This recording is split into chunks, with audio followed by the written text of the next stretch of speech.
Okay. Hello, I would like to welcome everybody to the 2025 work session for the city of Idaho Springs. We'll get rolling here at 5:32. Got probably some more time consuming things to consider on our work session. And the first up is the proposed housing project at the former Carlson Elementary School. And it'll then be followed by building services. And staff, do you want to kick it off with the Carlson Elementary? Or would you like to hear from the applicant first? Yeah, I think all I would say is that the items in the packet were, I guess, requested by the applicant to be put in.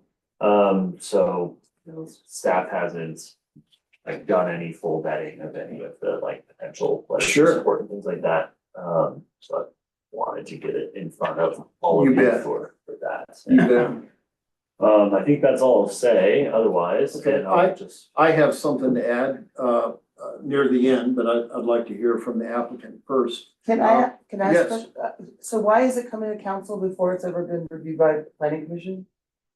I've never seen this. Well, it hasn't been reviewed by anyone essentially. Like, And there's no Kate, formal. Isn't that cart before the horse?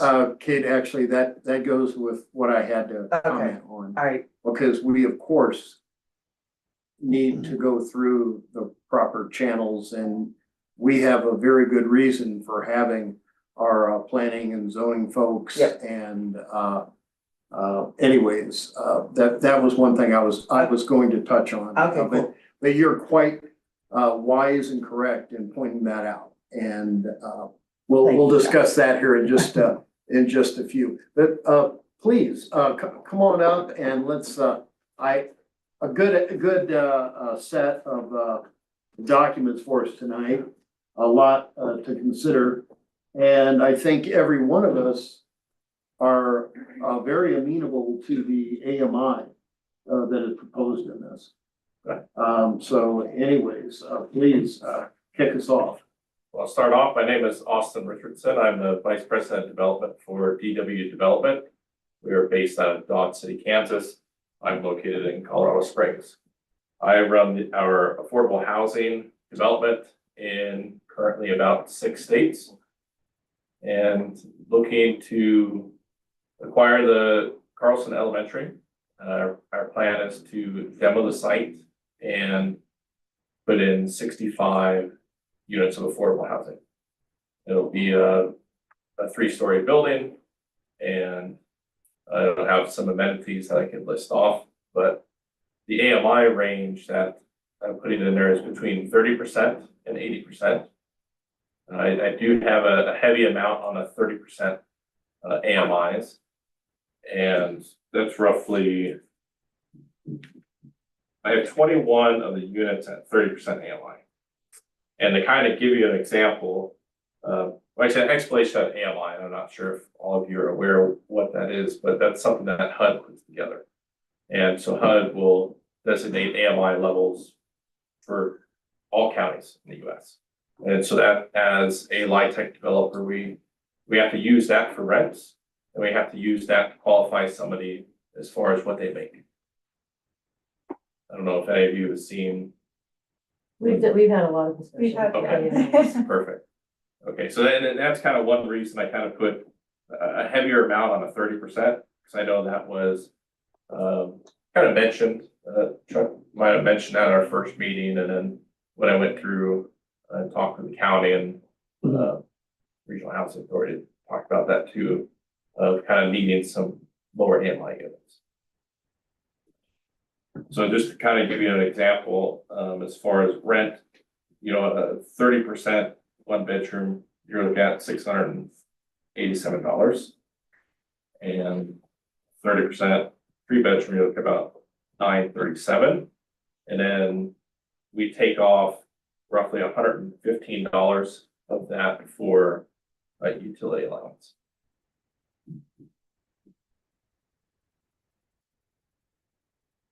Any questions about AMIs? Well, Austin, not to let the cat out of the bag or anything, but one thing that was giving most of us heartburn is that I feel most unfairly have been lumped into the Denver metro area with AMI. It's not realistic.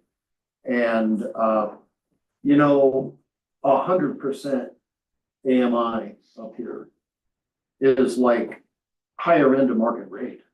It's not affordable by any stretch. And I think most of our residents would never consider 100% affordable. However, that's where we're lumped in, and, we don't control where they draw the line, but we have felt that it really should not apply, and hence the stress of wanting more, particularly in the 30 to 60% AMI. That is much more in line with what the community needs. And we understand it takes a blend. And currently we've got 120 new units going in on the ball field that were never designed to be affordable. That was always going to be a market rate They're probably going development. to be 100% or more, because 80% of AMI, you said they're 30 to 80%. 80% of AMI for a one bedroom is about 1,200. Well, not per the chart, not per HUD charts. For HUD at 80%, one bedroom was $2,001. Okay, so I'm with, but that, like, when you look around here, 12 to 1,500 is what you're seeing for, and that's top of market value. Would you agree? Like, that's what I see when I look around. Yeah, and I have a full confession. I've been a landlord here for 31 years. And in that 31 years, I typically have had about 15, so it isn't a huge number. But it's been enough that I have seen what stays full. And also, I'm not blind to quality, and new units would command a premium over, well, we mostly have older stock here in the city. But the 30 to 60 is, I would say, we are sorely in need of. But it does take a blend, so I'm just saying, I think most of us can appreciate an emphasis on that low end. Yeah, so right now, 65 units, again, between the 30 and 80% AMI on an average, if you average them all together, the average is 53.2% AMI.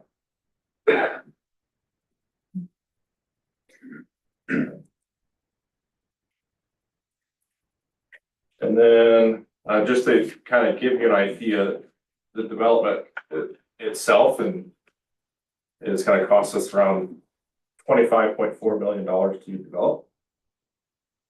We are putting this through low-income housing tax credits, and we're going after federal credits and state tax credits.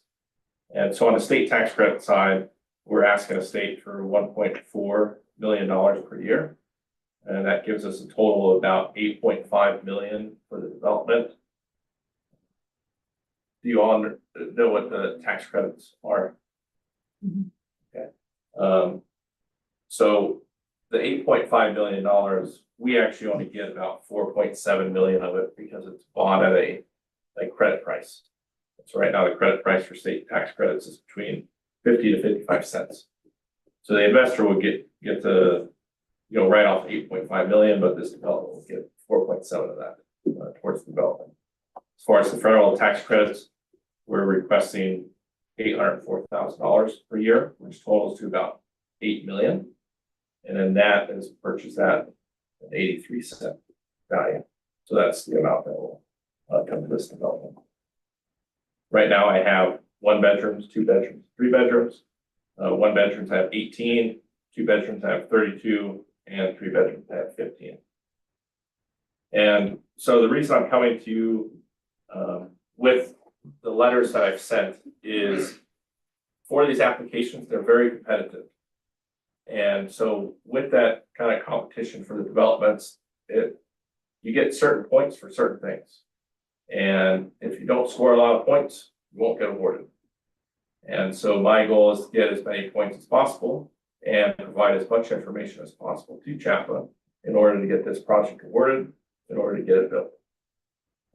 Some of those letters that I have will, help us with the points as well as help and support.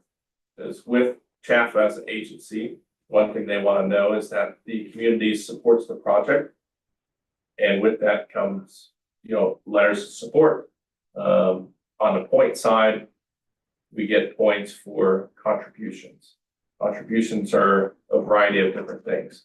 Some cities can provide funds, some can provide permit waivers or reductions, impact fee waivers or reductions. And so that was two of them that I put in there, was a request for permit and impact fee reductions. And also I have a letter in there for support for the project as a whole. And you two have brought up a question about why is this coming here now before it's gone through the planning process? Typically, we do not go through a planning process. And the reason for that is because if it's not awarded, all of that hard work on our side and your side to get a project fully approved with permits and it doesn't get awarded, we will not build it. And so to mitigate any of that, we don't go through the full process. Now, the one thing to note is that the property is by right able to build multifamily. Granted, there are certain things you're gonna request, and we will design it to what you need and to the codes. So for us as an application of CHAFA, how the building ends up looking is gonna be different than what I submit. What will come out from my application of CHAFA is that it will be 65 units, and it will hold these AMIs that I proposed, and it will have the unit matrix, the 1s, 2s, and 3s. Now, the design of it itself, of course, is gonna have to go through permitting, planning, and any other process you might have. But we will abide by anything that needs to be in order to build. How can you say that you're gonna have 65 units if you haven't done the squish, which I think that I'm gonna use that word. You haven't gone through the process, which is gonna eliminate quite a bit. You guys don't have enough open space already. Just by looking at it, say 100% don't think you have enough open space. How are you gonna guarantee 64 units when you don't know exactly what we're gonna ask for? Well, we can modify how many parking spaces there are. Well, that's gonna be tough to do in this town, but I'm just saying, there's a lot of hurdles to get here. And I don't really wanna speak too much to it because I don't wanna have an opinion about the property before you propose. But I'm just saying, without having gone to planning and at least say, give me a parameter of how I can get 65 units or 64 units in here, I think that you're jumping the gun a little bit. And I think that, like, looking at it like this, I don't think it's gonna be able to go forward. There's also a concern, because you are right in the buffer zone of the historic preservation, the purview of the HPRC, Historic Preservation Commission. That is a gateway to our town. When you look at the planning that we are doing in our town, exit 240 is our gateway. We already have 3 gas stations there. And one of the things, if you're talking to people in this town, that brings them to this town is our aesthetic. We have a small town aesthetic. It's gonna have to go along with our historic district. Absolutely. And I know that's not building code, but if you look at our design code, we do have a two block buffer zone for the historic district that has to go through HPRC. Sure. No, absolutely. Everything will go to what the design requires. I mean, it has to, and I agree, the parking, I think, is gonna be problematic.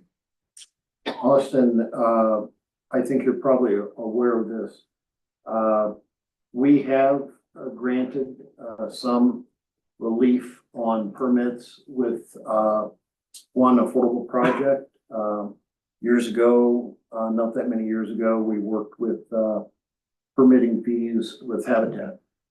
Also with the Light Tech development that's kind of catty corner from our Safeway over there. We did give a limited reduction in parking spaces because it was a Light Tech development. Now, of course, that's got a fuse lit on it.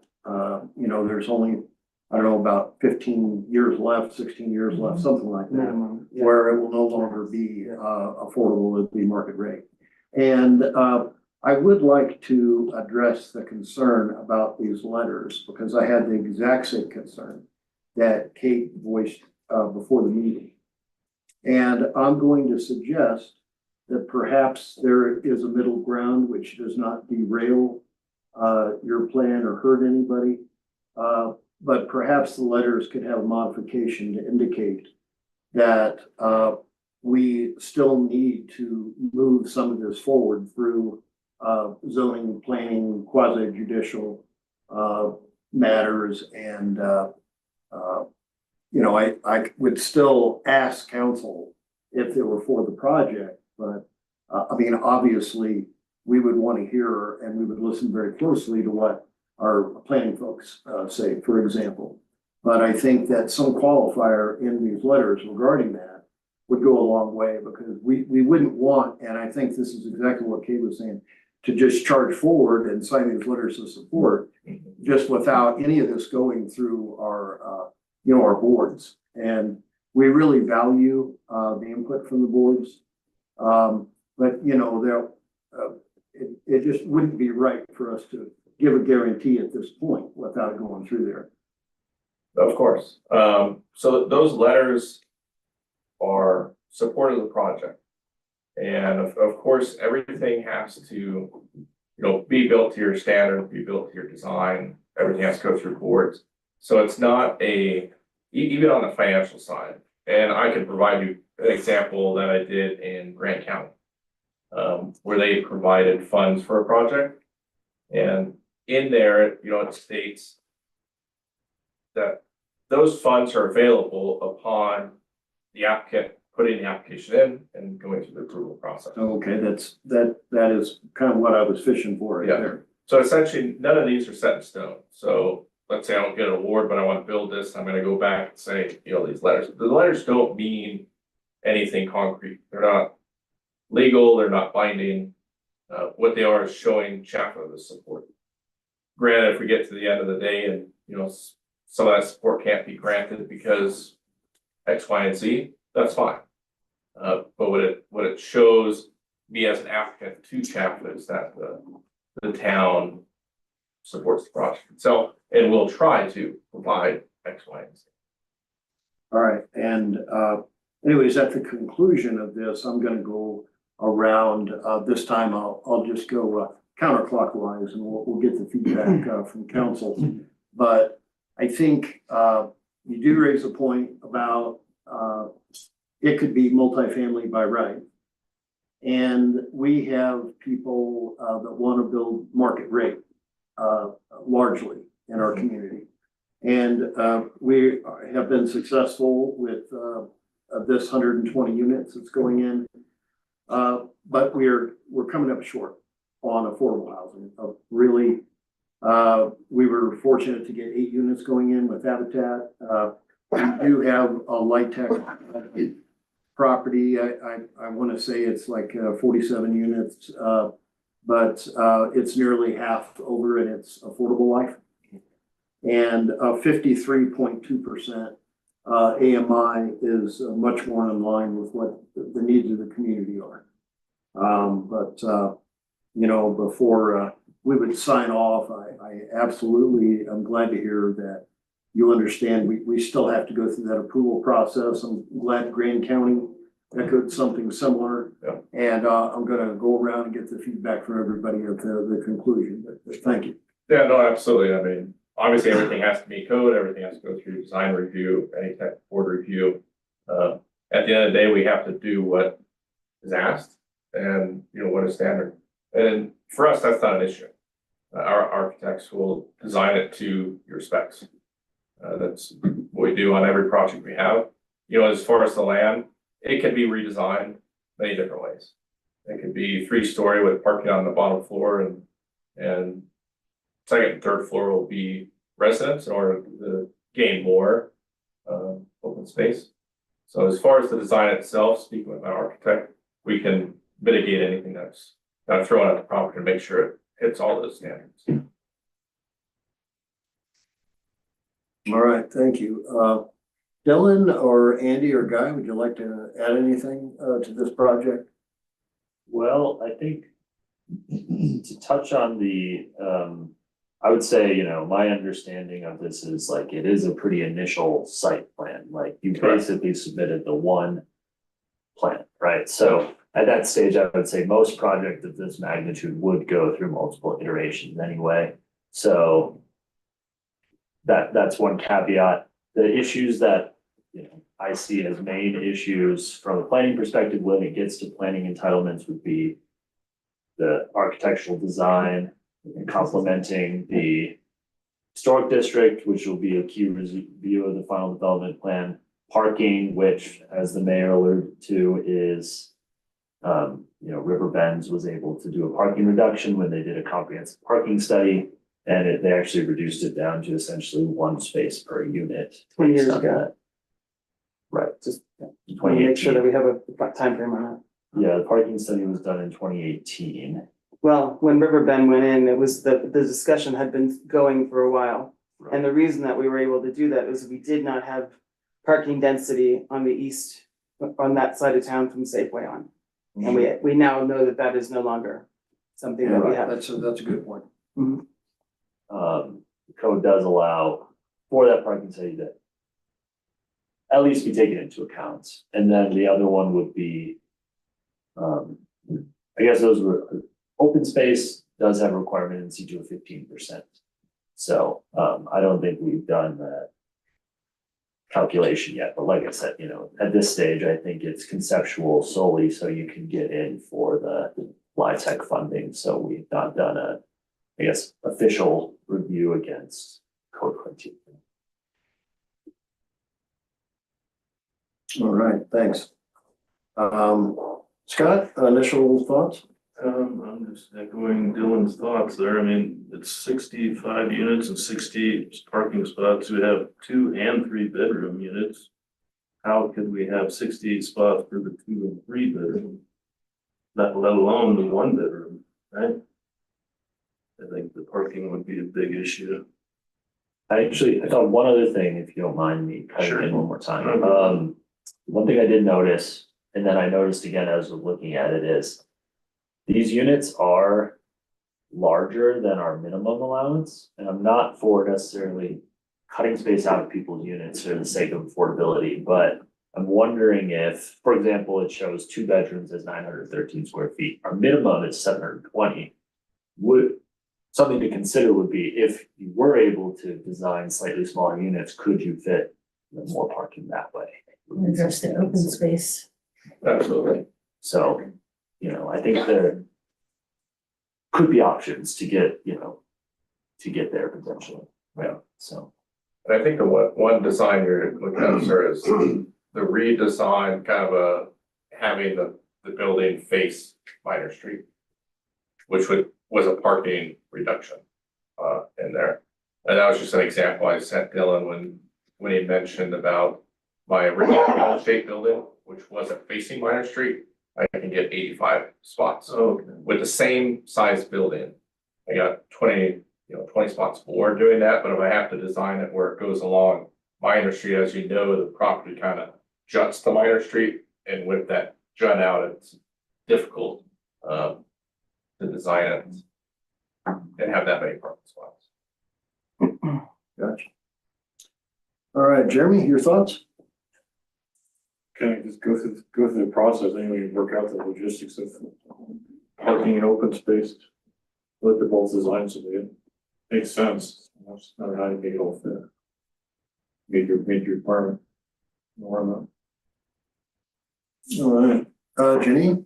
Yeah, I'll just echo something I said before about like how, we need to define what's like affordable and meaningful to us and support projects that actually are meaningful for our residents. And I don't think we've done that yet. I appreciate what the AMI is, and I think that's in line about what we would consider meaningful, but just like us not really having a clear picture yet or defining that for ourselves. I just, just want to name that in terms of like having a really clear picture when we're giving support, when we're writing letters of support. So I said that before, so just reiterating that. Mm-hmm. Okay. Well, I can tell you two things that I kind of stand firm on, and one is parking. Dead center of this thing is one of our historic buildings that is gonna be humongously impacted by sitting in the middle of a parking lot, if you will. That's what it is what it is right now at this iteration. And I also don't believe that our city can or should be giving tax breaks to any development unless we really are getting the housing that we essentially absolutely need. And this still doesn't sound like we're on that, hitting that mark, so. And Kate, I just want to have you expand on this. So we're averaging 53.2% of AMI. Right. Because we know 100% It's is gonna like be out, a yeah. joke, right?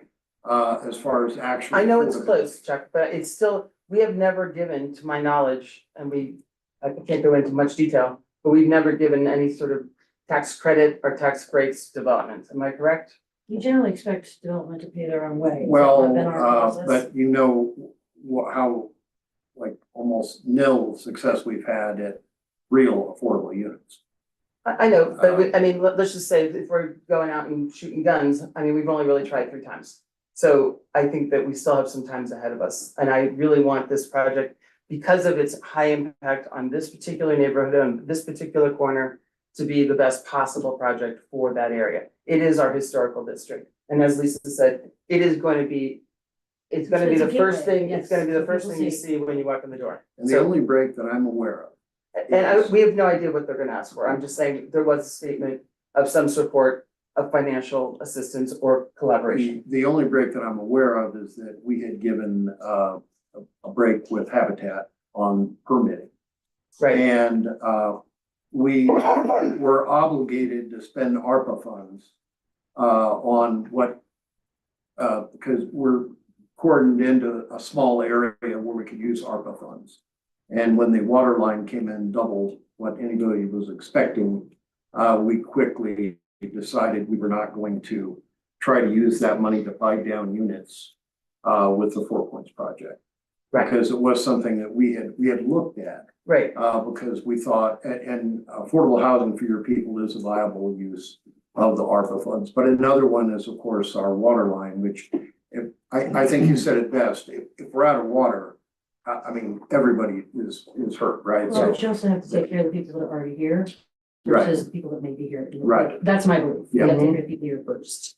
And Lisa, I'm gonna go to you next, but I wanted you to know I feel the same way about HBRC, about a 2-block area around our historic area. And that's why I was glad that Austin says that his design team would go out of their way. Well, we have been discussing, because the design guidelines have not been as clear, as we would like. The 2-block area is about 600 to 650 square feet. If you base it on our city.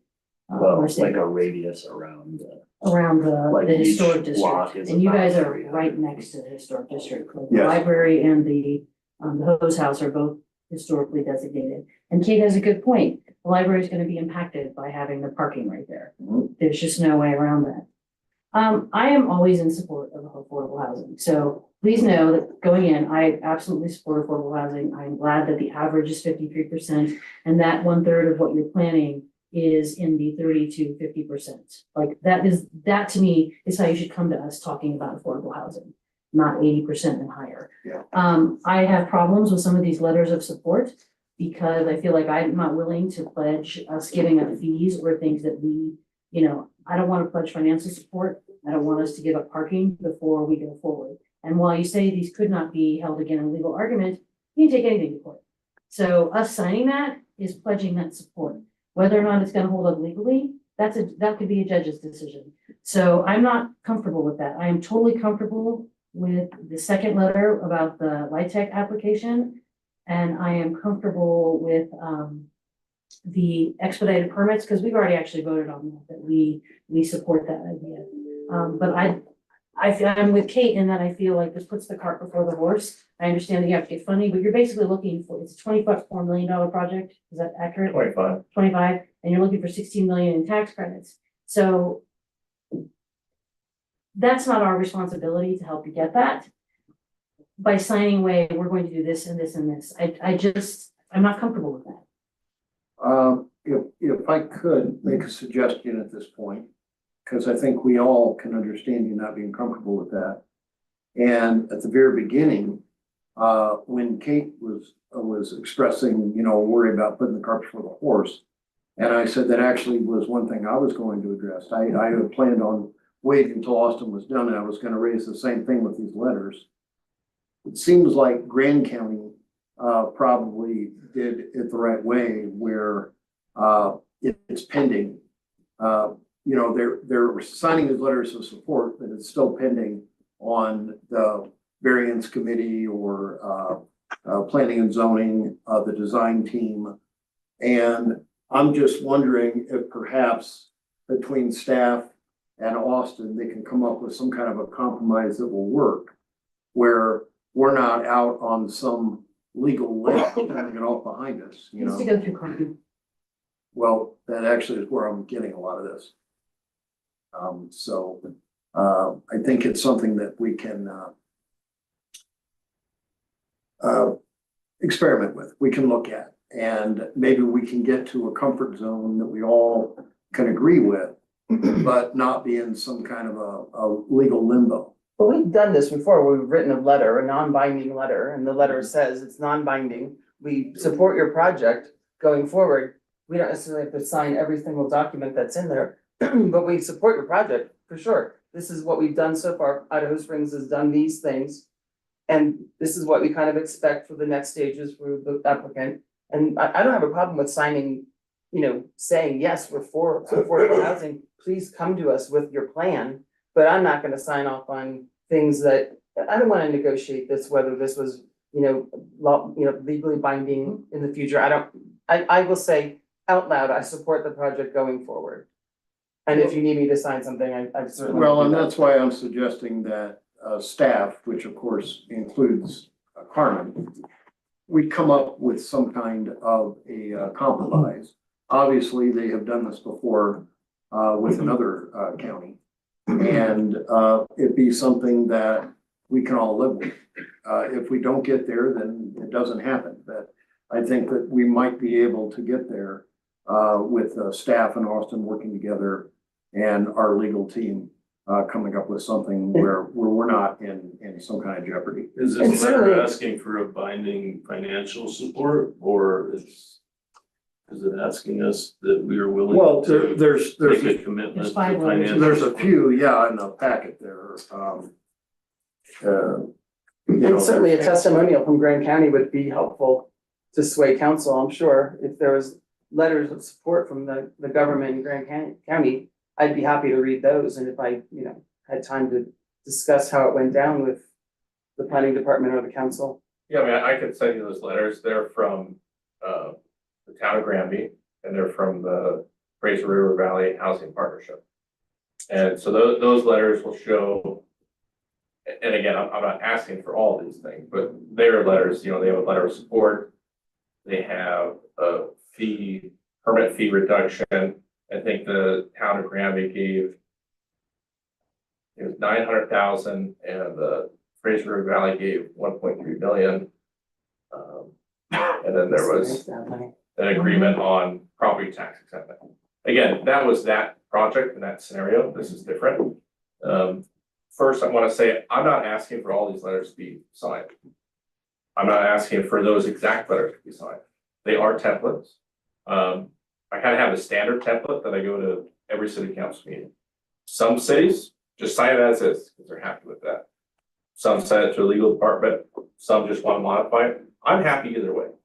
Because one thing I want you to understand is I'm not here to help you with affordable housing and to get people, 30% unit, get people 40% units. When I build this, it has a LURA for 50 years. So for 50 years, it will stay as is, no changes. And we will own it, we will operate it, we will manage it. We're gonna be here if we build this. And so I wanna make sure everyone's happy, not only the city staff, the city council, but the residents. Because if somebody doesn't like it, or a lot of people don't like it, there's not a reason for me to do it. Because I'm here to do it for the people of the community. And so if it's something that I get awarded and it goes through, I want to make sure everyone's opinion is taken in, even the public's, of how it's designed, how big the units are, because at the end of the day, it's for the people of the community, and we want to make sure everyone's happy with the project itself. So again, it could be no letters, it could be one letter, it can be modified. I'm happy either way. Whatever you feel comfortable doing, that's fine. If you have questions of how we can modify it, so maybe it just states in big bold print, it's non-binding, not legal, we could do that. Whatever works for you, I'm happy to go with. I've emailed Dylan a lot, and there's a lot of transparency in there from my side of what we're doing, what we're getting, what units are gonna cost.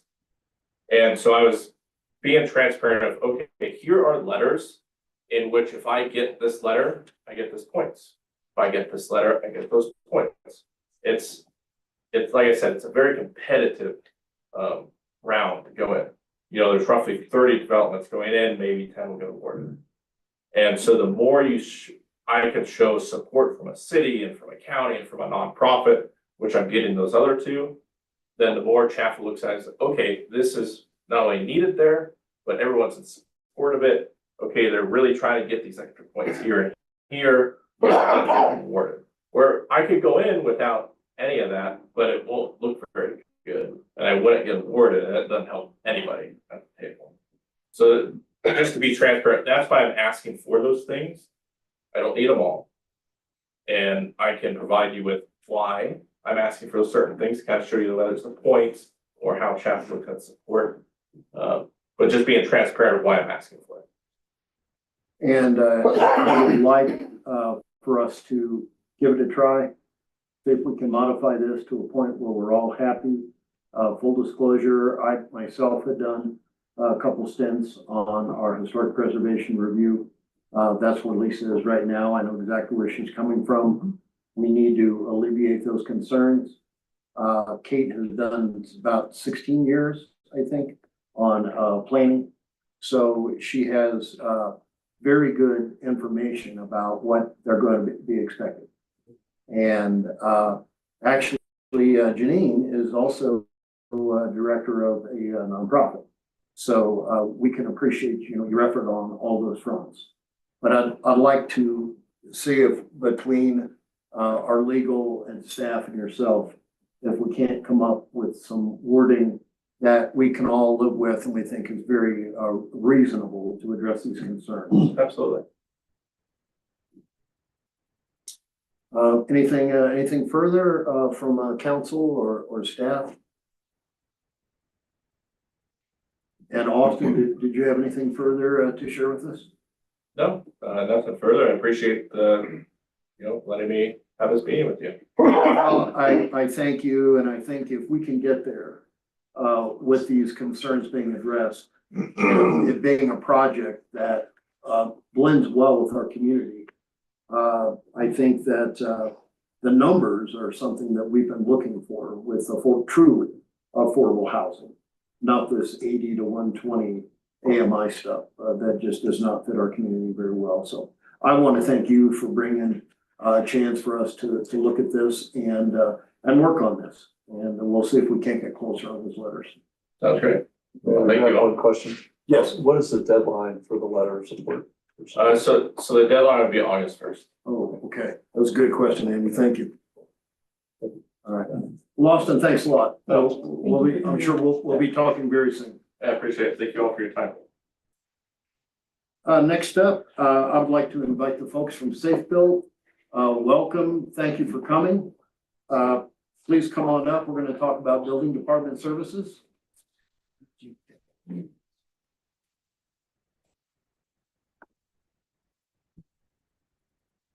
Good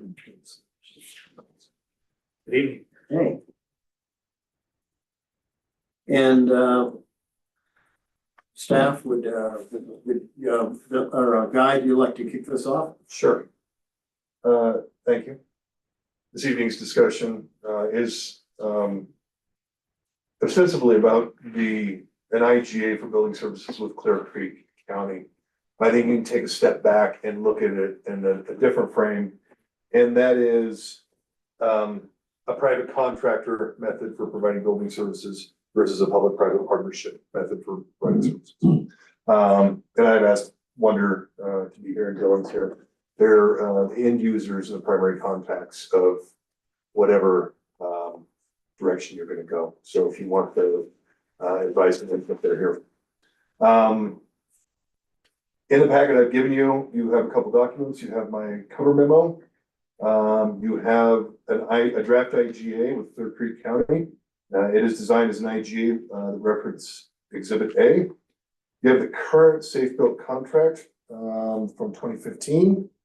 And then you have an update provided by Safe Built this month.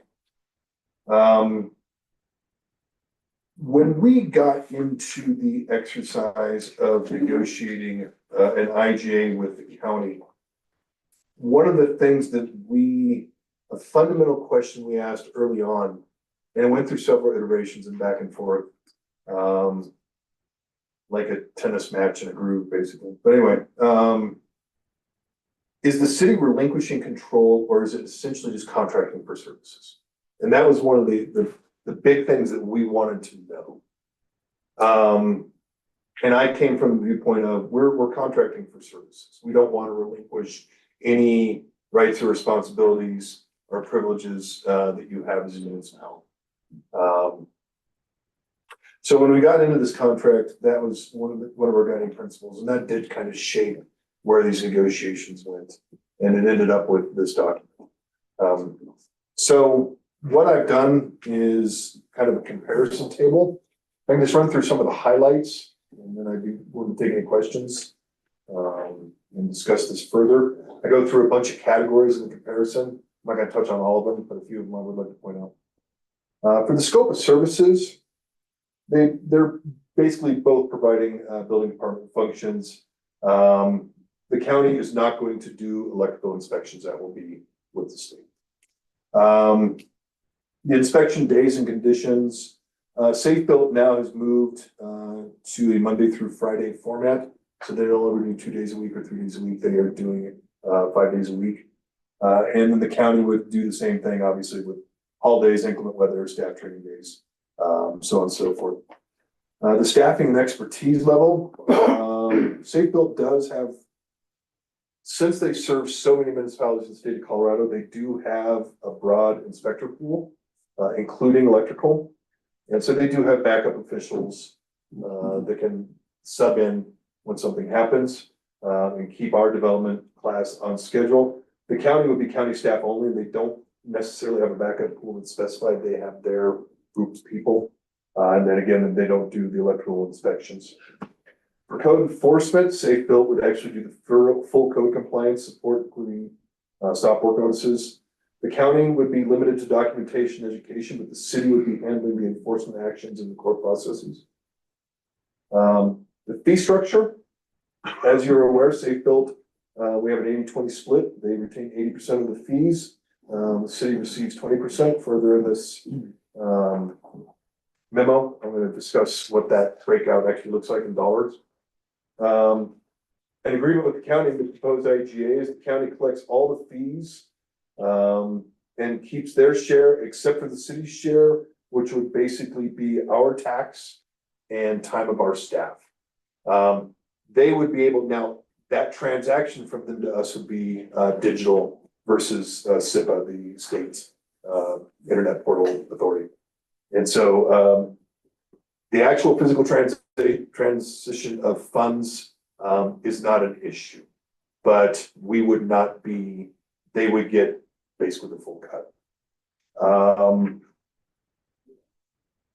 Insurance and liability, Safe Built provides liability, workers' comp, professional liability.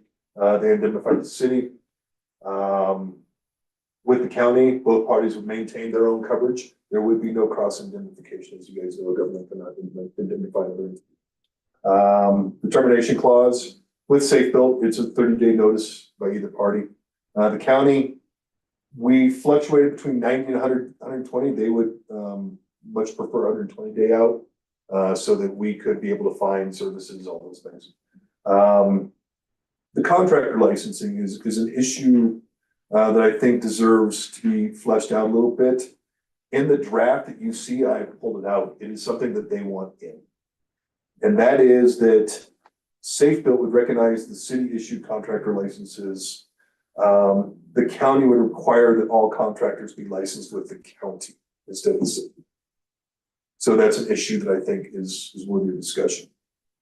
And then the permit processing, it's handled by city staff with Safe Built. It would be handled by county staff with only preliminary review by the city planner for zoning compliance through the county. So under the key considerations, I think one of the, just to kind of put it out there, under the IGA, there'll be no split of fees. The city will be required to adopt the county fee structure. The county fee structure is not unusual by any stretch. It's kind of a standard fee structure that are in building ICC, I believe, documents. In 2023, the city collected a little over $100,000 in fees, of which Safe Built received 78,000. The city retained about 22,000. In 2024, those amounts were 273,000, 220,000, and about 53,000 respectively.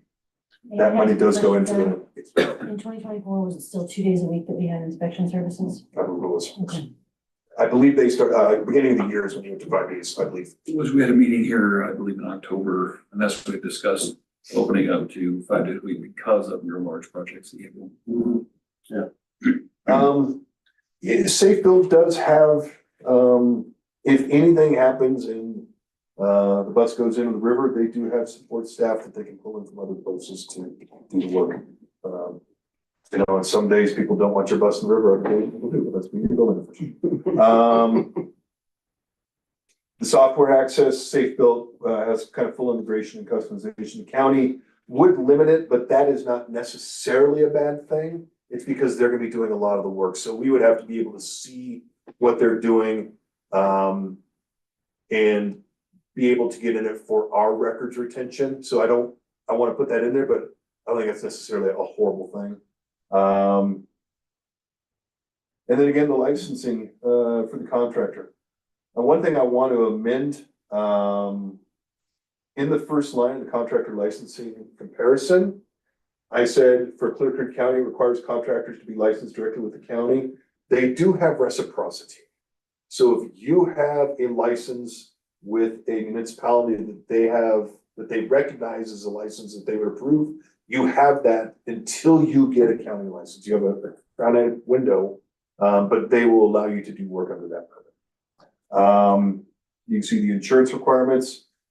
I think one of the bigger issues is the continuing education. We do not specify continuing education. They do mandate 8 hours of code-related education annually. And then obviously the fee structure, theirs is more expensive than ours. The enforcement and discipline, if you're not licensed by either one of us, we're gonna stop your work. So that, if you'd like to go into detail in the agreements, we can. Most of that was covered in this comparison. This is, it's not, I don't think, a novel approach dealing with the county. I think there are some positives and there are some weaknesses, as there are positives and weaknesses dealing with a for-profit company. So if I can answer any questions, or if Wonder or Dylan can answer questions. But I think that gives kind of a comparison. And I guess I should ask you guys, roughly how many inspections are you guys doing a year? Like countywide, because I know you work throughout the county. I mean, just give me a, like, because I'm actually trying to think, is the county staff going to be able to keep up with the amount of inspections based on what we kind of know about their cutbacks, their 4-day-a-week service up there? So they're, and I don't know, the inspector gonna be working? Inspectors are 5 days a week. Okay, they are. Okay. Building services, the office is 4 days. All right, thanks. That was one of my questions. I can get that answer for you. My laptop's out. Yeah, it's okay. I mean, I'm just kind of curious. And I mean, Well, the county versus the city, like That's what how I'm many does the city do? yeah, How many does the county do? What does this add to the county burden? burden, yeah. So there's a little bit of that. Do you want me to? Oh, no, no, don't worry. It certainly got a little grayer since we first met. Yes, we have. So I do have a question, guys. It says that because the county doesn't do electrical inspections and we have to use the state, what is the availability of the state electrical inspectors? I think that kind of goes up and down, to be honest with you. Like, do they have any here? Or do they all have to come out from Denver? Because everyone acts like we're the black hole up here. that I don't know. They used to do 2 days a week. Back to the 2 days a And week. Lisa, I would just tell you, I have had really good luck with state electrical inspectors just in my private life. I do my own work and they have been very reasonable. And I agree with Scott, they tend to be coming up into our area a couple days a week. And Scott, you actually have quite a bit of knowledge in this area. And of course, Scott had his own electrical company for a very long time. But I would also just add, it's pretty common for state electrical to come up and deal with, probably most of the jurisdictions that I've been involved with. Pretty common. Would you agree with that? Or?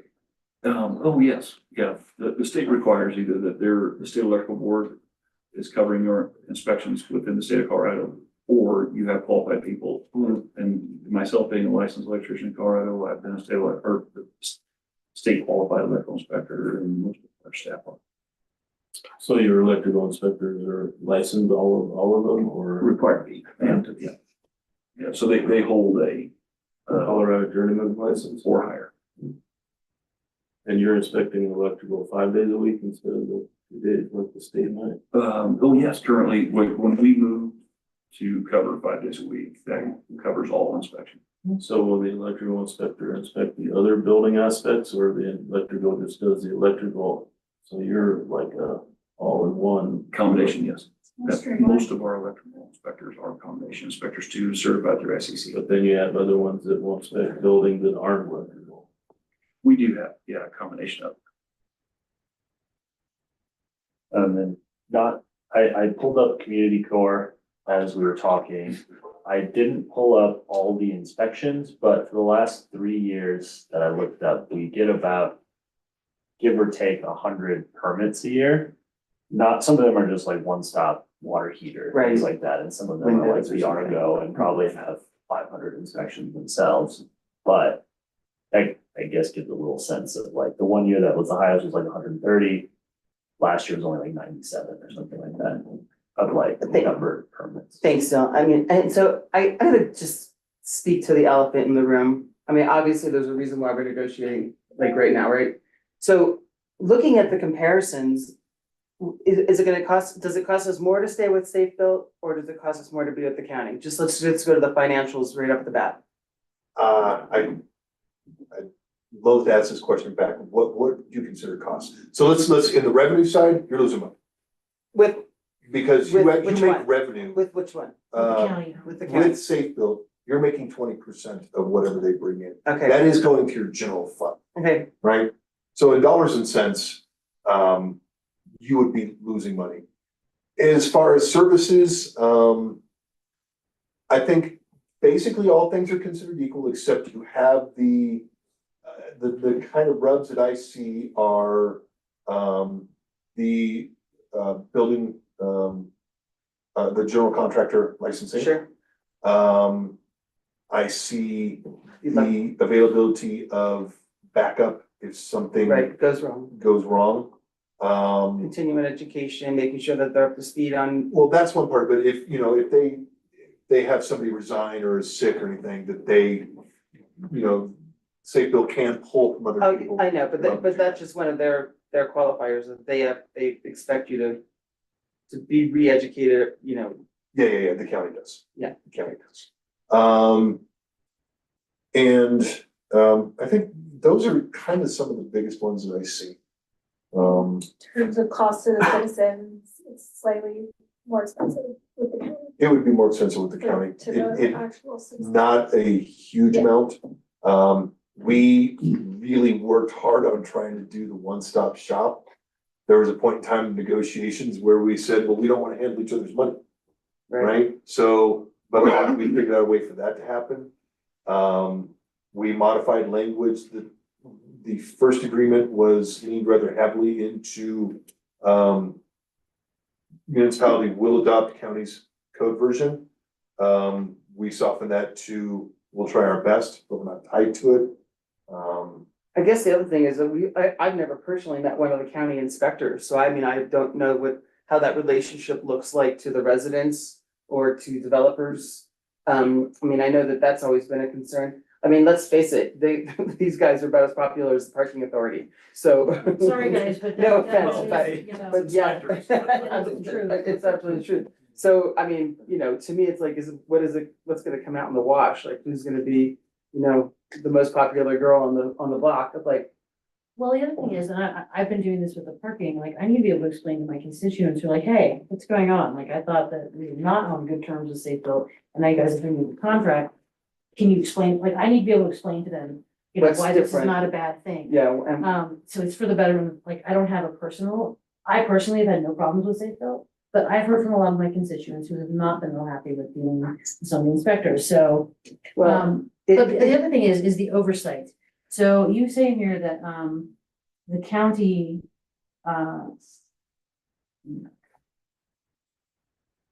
where is it? The handled by the county staff with only current processing, with only preliminary review by city planner for zoning compliance. Is that problematic, Dylan? Well, I mean, under either system, a permit can't be issued until I've confirmed that it meets all of our zoning and planning requirements. So from a planning and zoning perspective, it doesn't make a real difference to me. I know the community core system quite well. Having worked with it now for 1.5 years, but I've used other systems in the past, and ultimately it works for planning either way. But when this says only preliminary review for you, so if things change, you don't get an extra review? No, Because we- that's preliminary review. That's actually written into the exhibit. So Okay. basically how it will go is, took into the county. They, for lack of a better term, refer it to the city. Mhm. The work is done on our end. We okay it, send it back. If along the process, things change, which plans change, They do. it comes back to us for another referral. Okay, that's Then we why go I'm back. asking. Then at the very end, all those fees are calculated, our tax rate, our time, and then that's put into a final bill that's given to the applicant.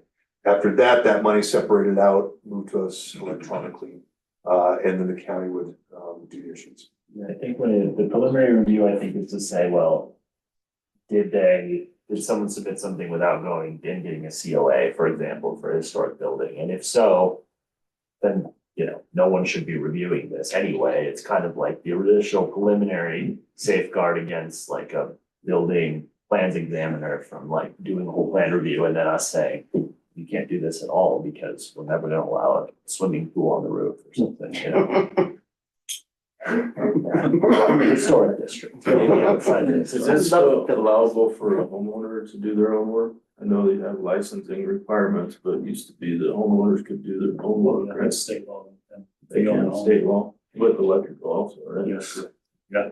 That's right. I live in I think that a happened at my It house. is scary. Do you have any, just wonder how it impact you? Oh, it actually would impact me a lot, actually. Which I way? spend a lot of time on permits and following up for plans and such things, so going with the county would remove that from what I do, because they're gonna do all of it. But that also removes somebody in City Hall that people can call and say, how's my permit? You know what I mean? So there's like flip sides to that. Also with the contractor's license, just popped in my head. I think we have like 280 licensed contractors. So if we don't license contractors anymore, we're also losing that. I mean, we would do some that didn't pull permits, of course, but all these would have to get licensed with the county. So we would lose that money that we get too. So we have 280, it's like it's like $100 a license. So if, regardless though, both of them going to digital would help you. Correct. Okay. It really would. So those are the changes I think. Wonder, I have a little yin and yang for you. Safe Built folks might want to cover their ears here for a second. But, as far as I know, you have a contractor's license, say here in Idaho Springs, but you don't have to have a specific HVAC license. Say, somebody's going to replace a heater in my home. Sure. That is correct, isn't it? We have like 5 different types. They're not as detailed as the county, like D and M and all that stuff, but we have like building trades, which is like decks, We have Right. electrical, which is electrical, we have plumbing, we have general, which is like the big daddy of them. And then there's like there's one more, which I think is, I forget what it's called, but we only have like 5 kinds, so the county has a much more expanded type of contractor license. Well, and I'm bringing this up because like when you have a HVAC replacement, it often incorporates a few different skills, you know, where you may have electrical, you may have somebody hooking up gas, making sure that the ventilation is proper and proper size for a building, for example. And the state has no statewide requirement. It's kind of a hodgepodge mess, if you ask me. So I am assuming we would be more in line with the state. Although we could always adopt that as a city, I believe, too, and have a requirement, because some municipalities do have a specific licensing requirement for, say, HVAC work. And I'm just saying that might be something that we look at. But then on the yang part of this is there are some things because of the age of our city that we currently maybe have somebody have a business license. And let's say they're gonna go repair the water wheel, which I would suggest is probably almost as much art as science, where you're trying to balance that out with new material versus old dried out material and still have it where it balances and the wheel can rotate, you know, as the stuff is rotten from water and rust and you need to get it working again. I'm just saying there are some odd Victorian kind of challenges in our city where you may not have someone with any formal discipline, but it's always worked out for decades with some of these people that they're handy. Like our grit people. And I would also be interested in Ed's thought of this too, but I'm saying there are some people within our city that have helped keep us humming along for decades that may not have taken a formal test in a particular trade or something, you know, so that's kind of it's a hard call when you look at flexibility, you know, but I just think the water wheel is one.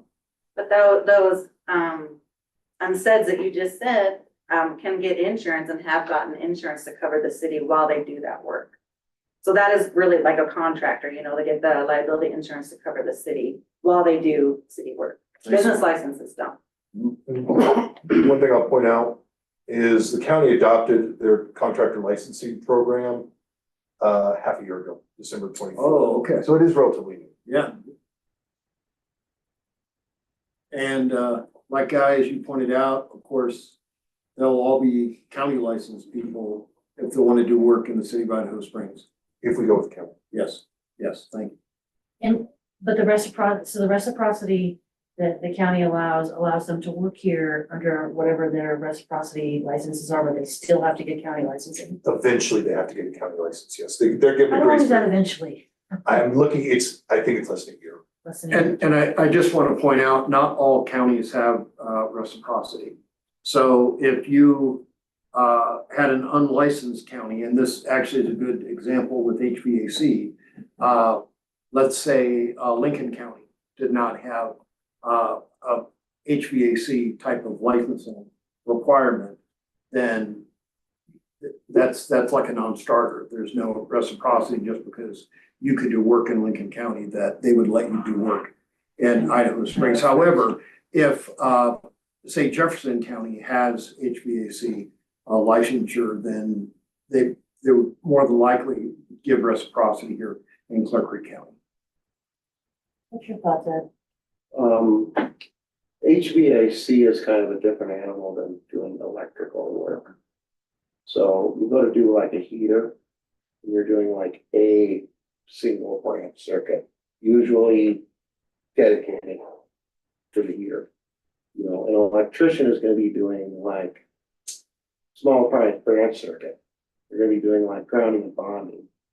The scope of an electrician is way beyond what like an HVAC guy would be expected to know. You know, how many outlets can go on a 15 amp circuit? How many can go on a 20? How many are supposed to be in the kitchen? Electrical work is huge. Installing a heater is like one circuit, one gas line, not like coming in and having to calculate how big do I need the gas line to be if I'm running these appliances. So an HVAC guy could fall under a completely different licensing than an electrician would. And Ed, I would also say that now the lines are becoming even more blurred because there's kind of a war on gas, for example. The state has been moving quite aggressively towards all electric heat pump technology and stuff, as like is the case with our new police station. So you can see they would like to get away from any carbon emissions and gas. So that's kind of the new way the state's moving. And there's about $200 million that the state was awarded to DRCOG just to try to make this happen and have additional training for folks. So the lines are even getting blurred, moving forward. I think we're going to have a lot more people that are going to be qualified in what the state calls decarbonization. Yeah, it's going to be interesting times. Right, and there's one more thing that like an electrician would need to know. How many heaters can you put on a 20 amp circuit? What if it's a 30? How much heat needs to be in a certain amount of space with electric heaters? That the electric heaters consume so much power. Yeah. That it's gonna even affect your service calc in the end. So the amount of electricity and service that you're gonna need for an electrically heated building is be much larger than one that's heated by gas. And I'm sorry, I'm just bringing it full circle, but it's just some things that we need to consider with safe built versus the county. Is that changing, a changing environment? And I think the county is offering a couple designated people, if I remember right. Safe built, you have at least a couple as well, right? I mean, I think they're both proposing 5-day a week inspections. Well, I have a question on do you have continuity of the same inspector coming up to our area all the time or most times? Because I know like with bigger project, one guy comes up, he said, fix this, and then another guy comes up and he has no idea what they were, then he finds something else sometimes. Scott's actually dead on to something that I have heard as a complaint, is one inspector will come out and like tag you for a few things, and this is with local contractors that I know. And then another inspector will come out and throw a whole new slew of things down. So, I mean, for our residents, what would sway me for sure is if the same inspector came out to every project to see it through.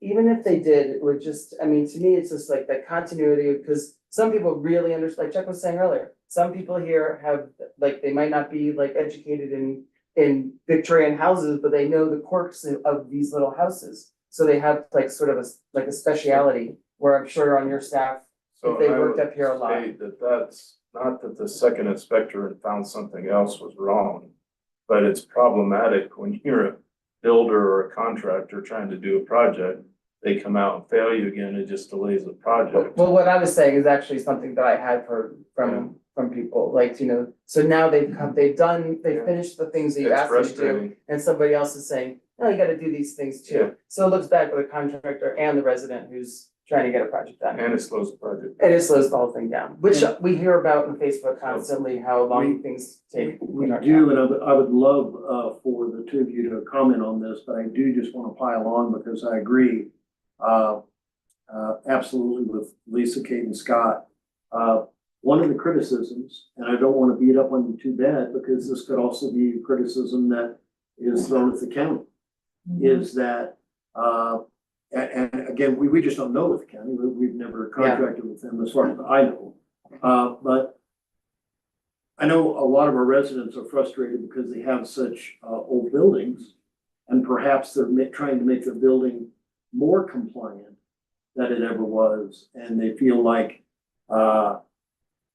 they get shot down because they can't meet what is a current code. And it's difficult to find a middle ground when, you know, you don't necessarily want to take the liability. The city has on occasion, made official some changes to the code that make this quick. Like if you move an existing,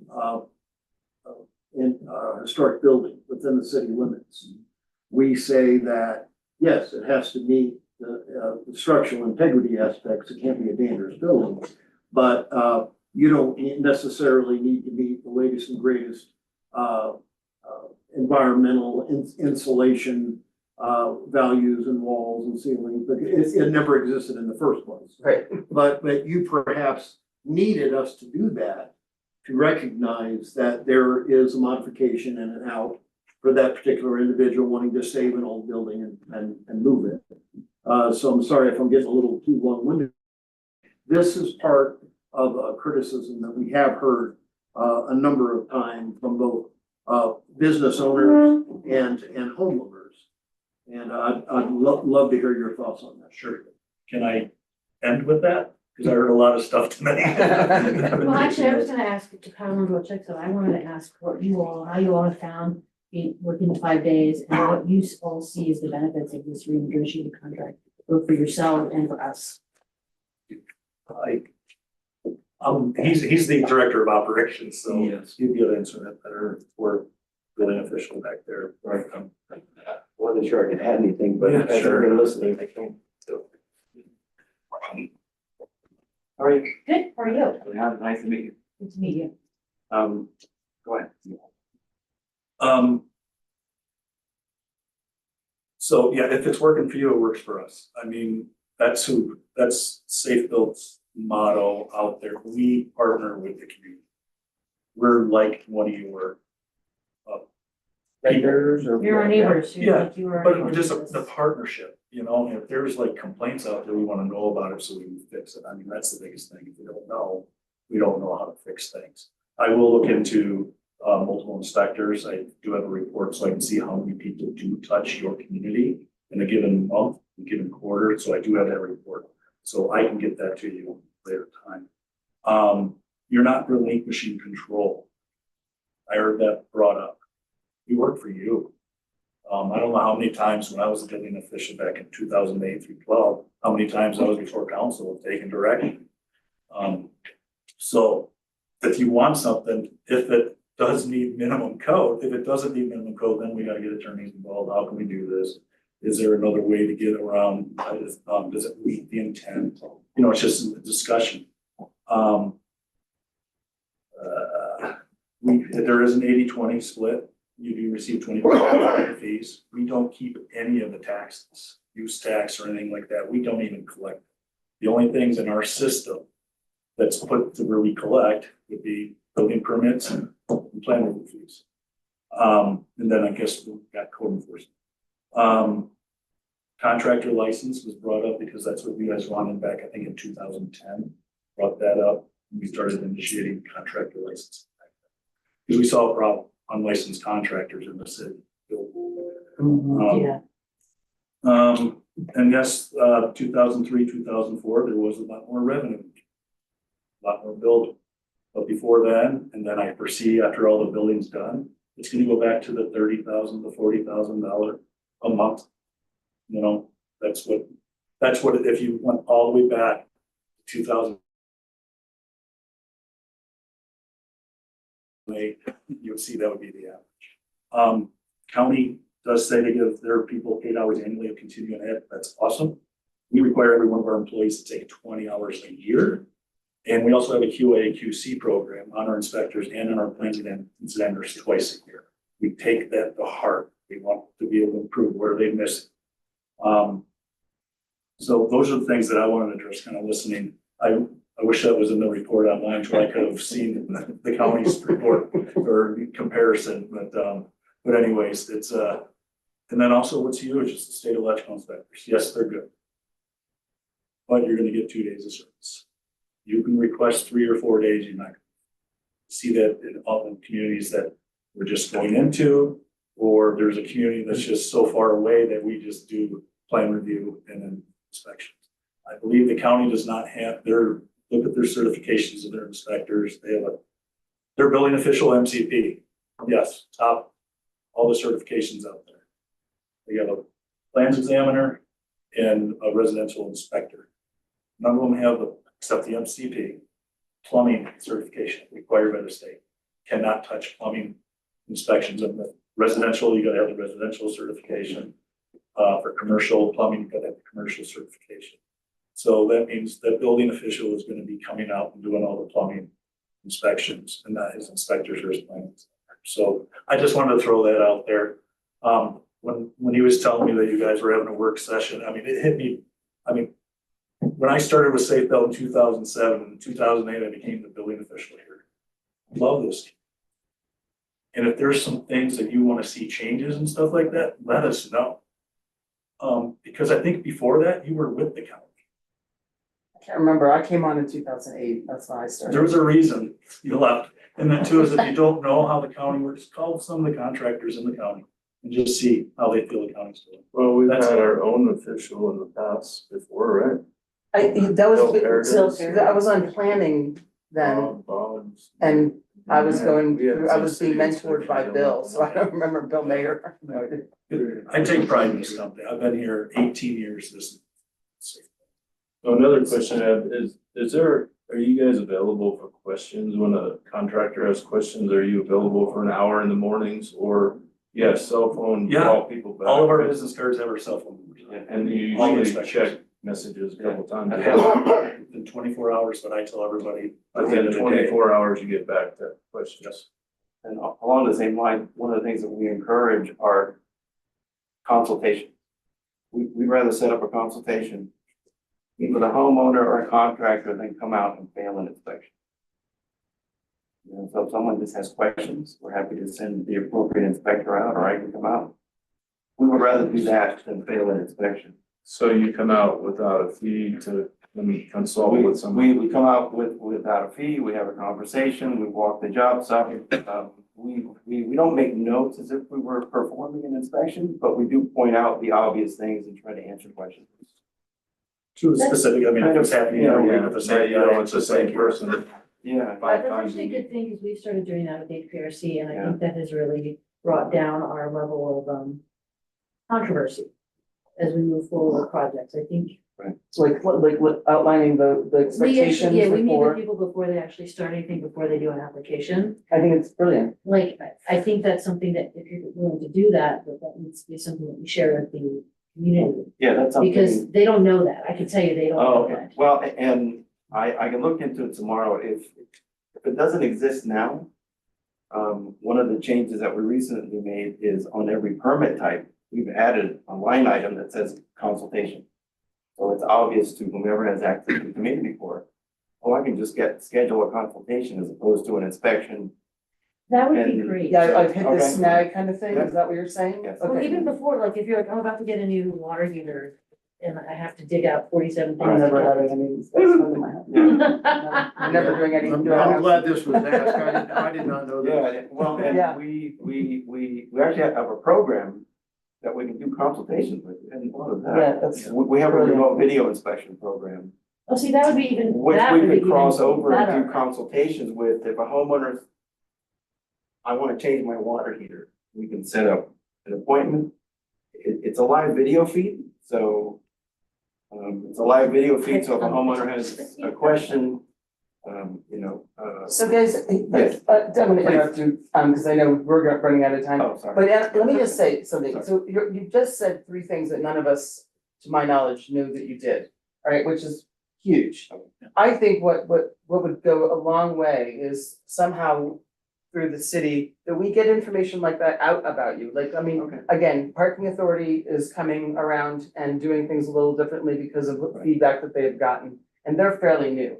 So I wanna give you the benefit of the doubt after 18 years and say, hey, I wanna see what you can do, these are the things that I have concerns about, and I know the residents do. What can you do and how can we get the word out that this is something that makes your life you the resident, or you the business owner or developer, your life much easier. So I think that's a great opportunity for you guys. And I'd like to go around just quickly if there's anything pressing.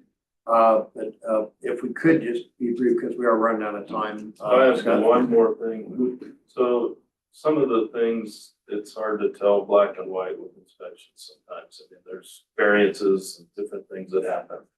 When you have an issue, an inspector, before he draws the line in the sand, you guys collaborate and talk about something like that in a group so that you're not like trying to fight a battle with a Yeah, so contractor. we as a group, we meet in the office every single morning. And one of the discussions that always comes up is, hey, I was in Idaho Springs or wherever, somewhere yesterday, and I saw this. Have you seen anything similar? We call it the chips and salsa. Yeah, you always see something different every week. And I'd like to add, I know that especially there's a comment where an inspector comes in, 2 days later, another inspector shows up. I mean, I've been an inspector for 22 years in this business, been with Safeville 16 plus years. And that type of activity happens everywhere. It doesn't matter if you're Pikes Peak Regional or the city of Denver, city of Aurora, those things happen. And I always say that I don't want you to see our inspection staff as Safeville inspectors. I want you to see them as ICC certified inspectors that are, awarded certification through the ICC program. So some do have stronger education maybe in certain things, like I'm probably stronger in electrical and Mr. Finley is stronger in building code. I'm certified through building code, but he didn't grow up in this business as an electrician, I did. So but these are things that happen, and it doesn't matter where at. I mean, we employ a lot of very good individuals that are certified inspectors. I'm not expecting that that's gonna be perfect, by the way. I don't expect it perfect in a town that's 150 years old. You know, my house is 125 years old. I completely understand imperfections. Mine doesn't look a day over 100. Even our Facebook a looks baby 90. at 95. Anything further for the Safe Build? Yeah, folks? I was 1901, so yeah. Anything further? I want to thank you very much. It means Thank a you, lot guys. that you came up in person and, anyways, I should, can let you know that our packet is online. For example, if you had wanted to see, the counties, what the county is currently working off of, is public information. If it's anything you'd like to take a look at. It's available on the city's website if you look at today's. Agenda. Yeah, agenda, exactly. Well, thank you very much. Thank you for your Thank you, time. gentlemen. Thank We you. appreciate And it. Thanks, I'm guys. going to Nice to see you again. apologize for the very limited time that we have, but I'd like to move into the IGA aspect, which I assume is going to be Guy. Were you going to talk about the IGA exhibits with the county? I can if you'd like. A lot of it was covered in the comparison. Yes, I agree. So I answer any questions. We did put the exhibit A, and the exhibit A kind of dictates the flow of how the communication would be moving documents back. And I also appreciate with that Safe Built contract, again, most of that is covered in the comparison. The only thing that I would add, I believe the state is going to move to plumbers being licensed. We're going in 2026. It certainly looks like the state is going to have a licensed plumber to inspect plumbing. Currently, a plumbing inspector does not have to be a licensed plumber. So that is going to be, that is going to be quite a change. Hair cutting and not being a hair cutter. Right, they're gonna have to come up with Whatever it's people called, hairdresser, who I don't may know. be Clearly, I'm not strong working. in that trade to actually be licensed to be able to inspect it. So I didn't see that one coming, and I just found out about that recently. So anyways, Well, with the IGA, I'm gonna just jump right in and say I am concerned because the county's down to 4 days a week. I know that Susie told me they're in a hiring freeze right now. Do they have enough people that can do this? You know, one of the concerns that I've gotten from residents is that we only have 2 days a week, now we have 5 days a week. Do they have the staff to do 5 days a week? And are they, even if they have it now, are they always gonna have it? I mean, it's a tough county to live in, especially if you're coming out of Georgetown to come into the rest of the county. So my concern was with Lisa on, like, can the county actually staff this? And then also, it sounds like the county's making money off of us, and I really kind of feel like their little paws are dipping into the honey jar of Idaho Springs regularly. I don't want that to be at the disadvantage of our residents or businesses who are trying to do things. And you know, Kate, to that, I think it was in Guy's report, like last year it would have amounted to like 22 grand or something like that.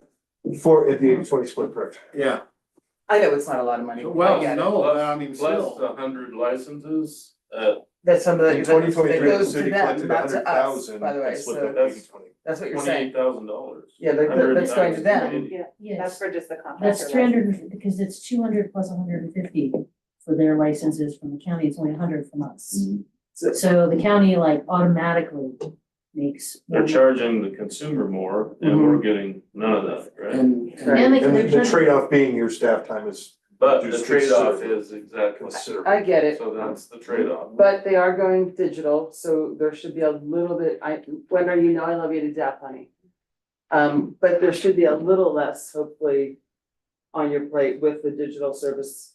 Yeah, it'll mostly be review versus me saying, hey, you forgot this and this, because I hope that there will be like triggers in their system, like, oh, you didn't submit plans, so sorry, Right. you're not moving But that's forward. actually, I mean, so that's one of the things But we that take could back be to a safe, safe bill. that's a safe bill. That's where we go. That's a safe bill. We take it to them and we go, we need to make sure that this is working for the city. If you want us Oh, to yeah, stay but with they you. can, upload. No, so if Safe Built builds it so that you can't go forward unless you provide A, B, C, D, that doesn't go to you. Right. That's the software telling them, so sorry. Yeah.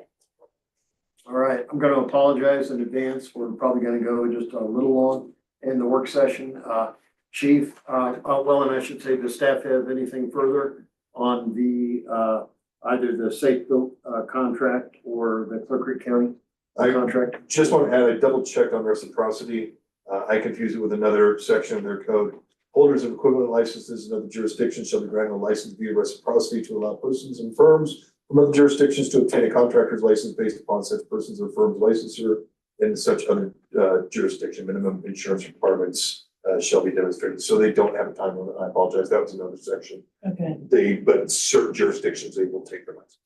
All right, well, thank you. When are we deciding on? Well, I wanted to ask, does council have any direction for council based on what you've heard this evening? Part of our task was to look at different options for building department services. And the county was one option that became available.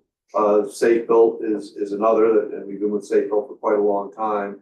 There aren't a lot of other options that we've found. Yeah.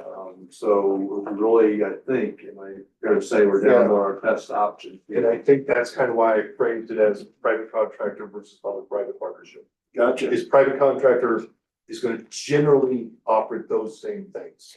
Tone and tenor are different, scope is different, but generally they're gonna do that. I mean, as staff, do you have any strong I was recommendation gonna one way or ask that another, too. or are you just pretty much equal across, I mean, unbiased and unresolved? I'm not looking at Wonder, she's gonna kill them. Yeah. I mean, I'm out of this meeting, and I've got to know which way I'm looking for it. I think there's things that we put in the report that are fairly cut and dried. I think part of your decision is a political decision of the comments that you've received about safe builds for a long time. And I think that goes in the equation. But I think what's changed is they're going online 5 days a week. I think those are really important things. And then I think one of my concerns is from a staffing point of view with the county is if they lose somebody or if they lose two people, or if they lose their head person, what does that do? But what you, and you identify this, a lot of building inspection is kind of person driven and personality driven and expertise driven. So those are things that can happen with both models. But they have, 60 other inspectors roaming around the state of Colorado that they can bait gas in time for to get up here and cover a big meet. So. All right, Andy's requesting direction.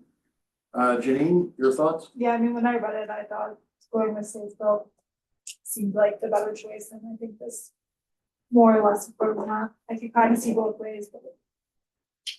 Okay, Jeremy, what do you think? I don't know, you've been quiet. Jeremy, Yeah, I don't know what You you didn't think. even wanna look at me when I'm. I'm fine with sticking with Safeco, but it's nice to actually finally hear them say the city has the override. Yeah. Because when you deal with Safeco, that is not the attitude you get. I know. No, it is not, and they look so shocked, but I'll I'm give you an like, example. I have I have an ICC cert, right? I have the same certs. I've done the process, got the education. It's 138 drywall designs.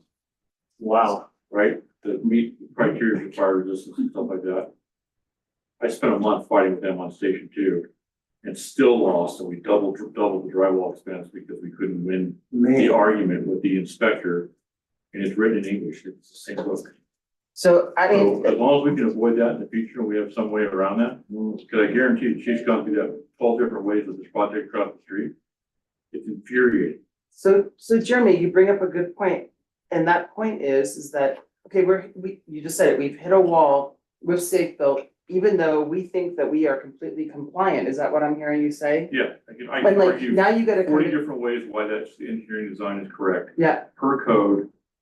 I think that, Design book, and we lost the argument. I think that you though, that are the entity should have the right to come, and I guess in that case, it would be the county, but in this case, it would be, That was in Idaho Springs. oh, so no, you would come to council and say, So hey, this is as what's long as we can happening. establish there's a way that when that issue occurs, that the staff has some kind of a way to override that. I think it has to go to council. It just needs to be an honest discussion. Like, this And is in the I love code. inspectors, because like I said, I'm just as guilty because I am one, but sometimes you gotta give, and Safeco has historically been very black and white. Yeah, I know. And they're very much like, well, there's a lot of liability if I'm wrong. Well, I apologize, he said right here, the spirit of the code is how it's supposed to be, and you've been do.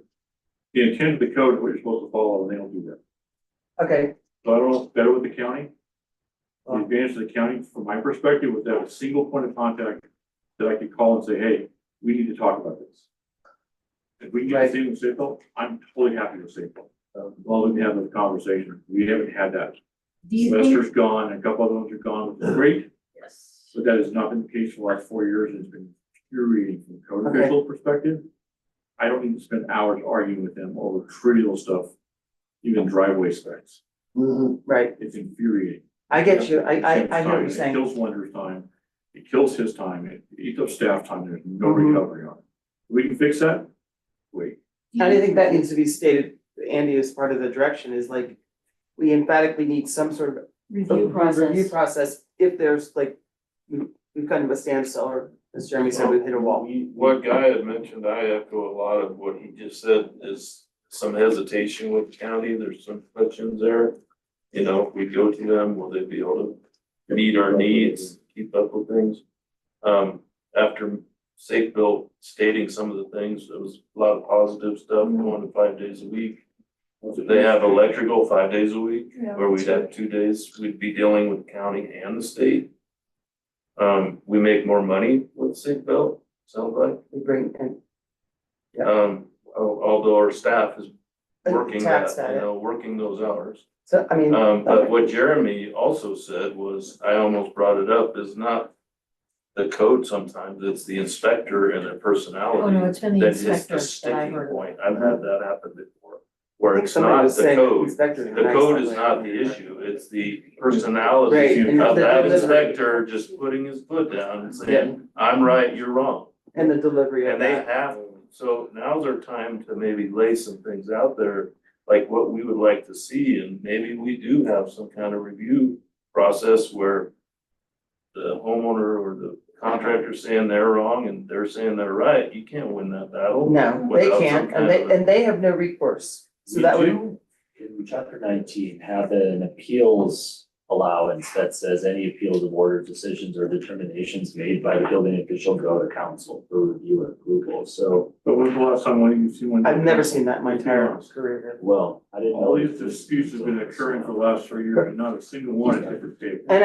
I mean, part of that is that the resident, Webster stopped every one of them. well, probably that too. Also, there's the threat of not going forward with something that you absolutely have to have done in your house because you're afraid of the conflict with the inspector. The existing building code application, where we've got issues also, that applies as far as building, the kids from the, he's living it right now across the street, it's an existing building, and what he's having to do, because he's modified over 50% of the building is a nightmare. And that's been a fight, it's been a cost control thing, it's every step been a fight, and that's a lot of staff time. Yeah, So that's, if we can figure that out, Safe Built's fine. Kate, I'm sorry. I'm leaning towards Safe Built with maybe some time that we can go to them and address some of the things that we'd like to see changed a little bit. Thank you, Scott, that's good for direction. Kate, did you have anything further? you'd like? same thing, yeah. Same thing. Okay, and Lisa, your thoughts? So initially, I have been the boot safe build. You guys know that. I haven't been shy about that. But I feel like they all, like our parking partners, have realized that we're like, hey, we're done with this nonsense. And if they can come back to the table and address our concerns, because my concerns with the county are they're 4 days a week, they're struggling with some of their staffing, you know, and Safe Build has a deeper pool of employees. But I'm with Jeremy in that I've heard those things, and it's the interpretation of the code by the specific inspector. And I don't want our, you know, our staff or our residents to have to keep going through that. It's really negative. Eddie, do you have a direction to lead? I think so. We'll get back with Safe Built and follow up on some of these thoughts that have been expressed, and then I would suggest we bring it back for final consideration at the July 14th meeting. All right. That works. That sounds like a good If there are plan. any unresolved issues, we can certainly address it at that Yep. time. Chief, on our regular meeting, we of course always have a report from the police department. Would you be all right filling us in on the police station update during that time? That's fine, Mayor. There is an action item. So that's the only thing. I just want to make sure you're aware about it. All right. So if you just want to do it during the meeting. Yeah, I'm thinking that would, as long as, you know, for some reason you didn't have to leave earlier or something. All right, that'll be very good. It is 7:08. Everybody please take 5 for a comfortable break, and we'll get rolling with the regular meeting.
Where you guys going? Training out of town. What you doing? Are you going on the fourteenth? Yeah. So am I, so is Wonder. Yeah. Oh, really? Is there someone else? I'm here. Here? Yeah. I'm here. I'm sorry, is this? That's three of us. John, here's that. As long as we stick with the four, we got a quorum. Second. So just letting maybe tell Chuck that Yes, you know, he knows, yeah. Scott's not gonna be here on the fourteenth either, it sounds like. Mayor, I'm sorry. I'm not gonna be here next Yeah. meeting and neither is Scott. Oh, boy, okay, all right. I'll be here. I hope everybody else is. I don't want to. That would. Slow things down. But yeah, going on a Zoom meeting at like 3 AM. is not- Morning, flying halfway across the world. I'll be in Italy. Really? Nice. So I guess- nice. I'm jealous now. I'm nice.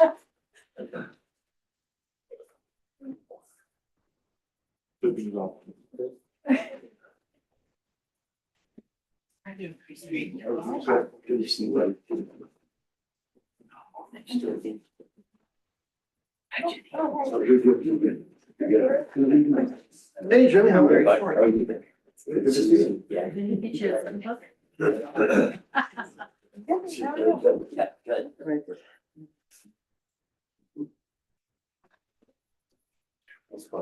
And Dylan, no rush, but just checking to see if we're ready to roll. We're live. And we are, okay.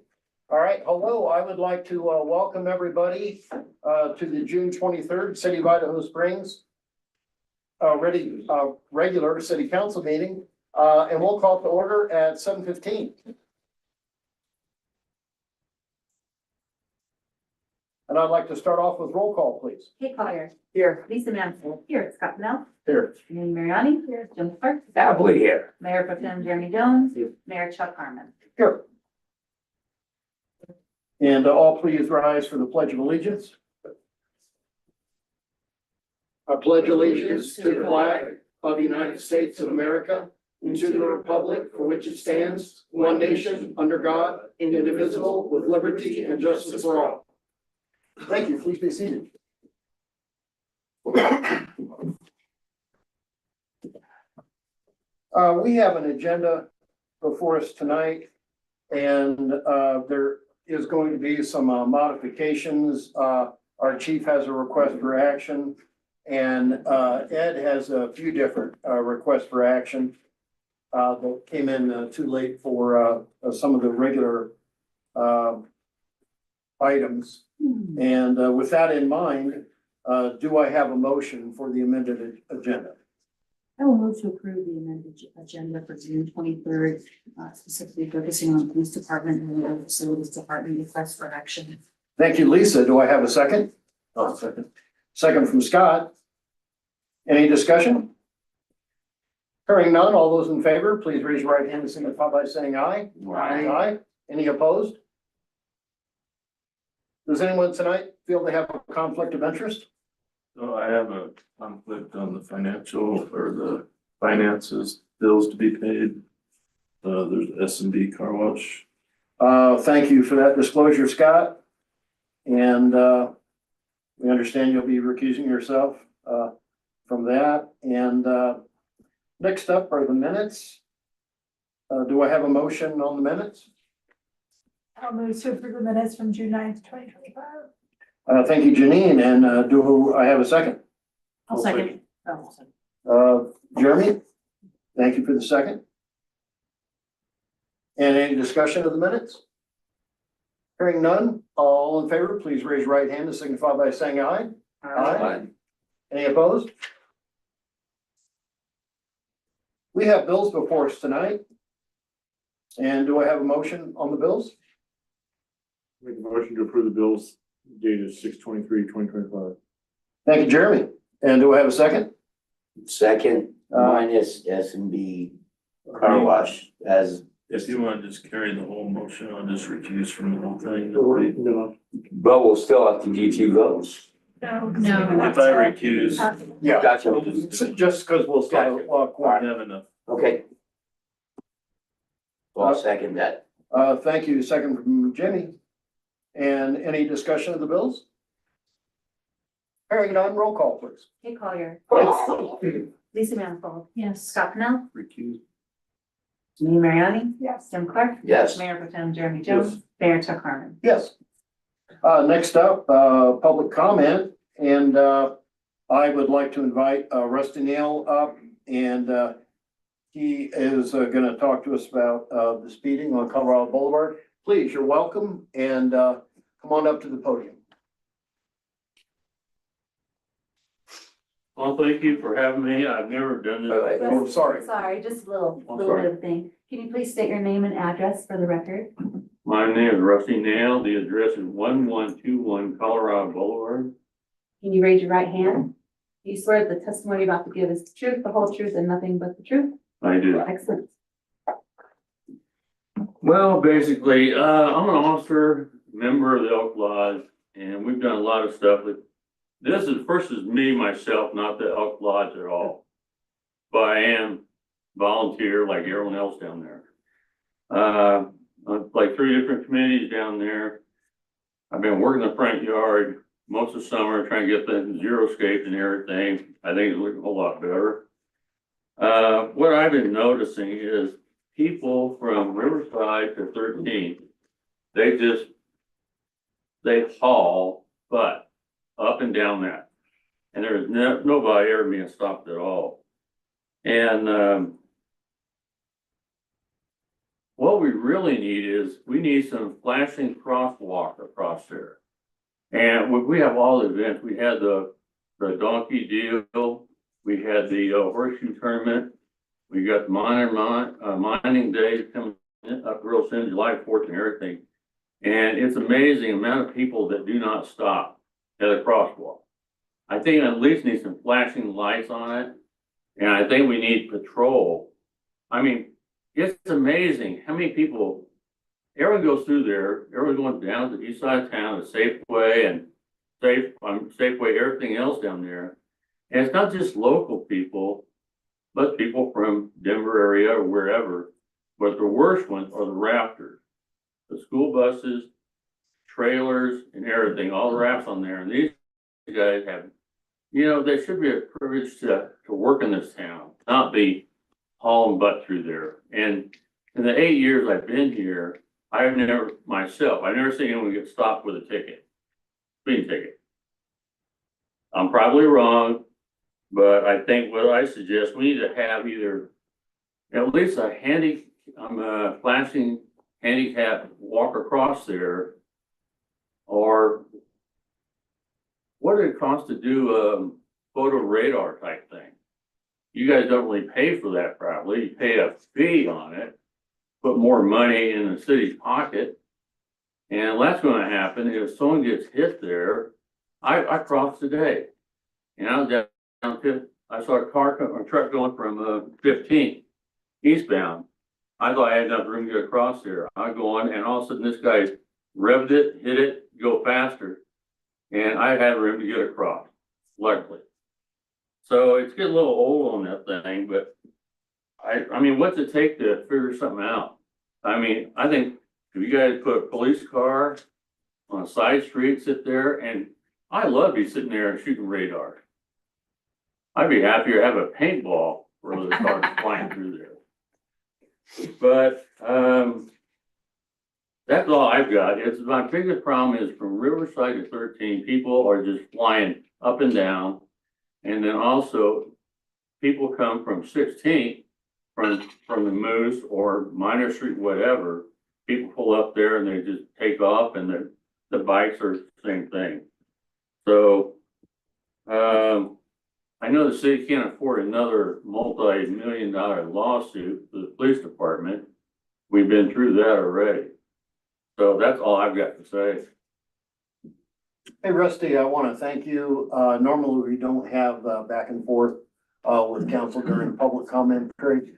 But I just want to make sure you think that a flashing light at the crosswalk area of 16th and Colorado Boulevard. I want to make sure I have the right intersection. 15 Colorado would help a lot because And I'm sorry, did you say 13th or? 16th Okay. in Colorado where the Elks are, I got you. that would help a lot. Oh, okay, I thought that's what you meant, but thank you very much for the clarification. Okay. I appreciate that because I do believe the city was interested in installing more of those. That'd be great.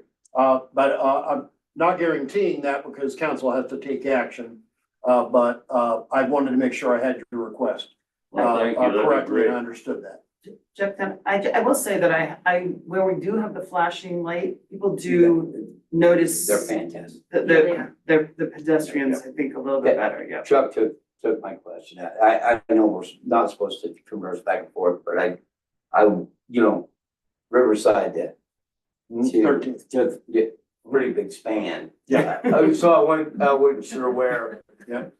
But you're right, Kate, I think it helps. yes, Well- they take you mayor for that. Rusty, safe to say, we live here, or council represents our wards pretty well, and I Right. know they have also heard similar concerns from residents. And thank you for taking your time tonight to come and talk to us. Well, thank you. One other thing real fast is, as much time I spend in the lodge doing stuff down there, I hate to find out that someone get hit. I'm gonna be the first responder when someone's dead or injured or family, whatever. That would really suck. And that'd be a bad thing, but I've been bringing everyone's attention, that's all. All right. Thank you. Thank you very much. Thank you, Have a good night. Rusty. Thank you. Thank you, Rusty. All right, sir. Has anyone else signed up? Dylan, you got anybody online? I don't see anyone online. All right. Andy, no? Okay. Well, then that will conclude, public comment.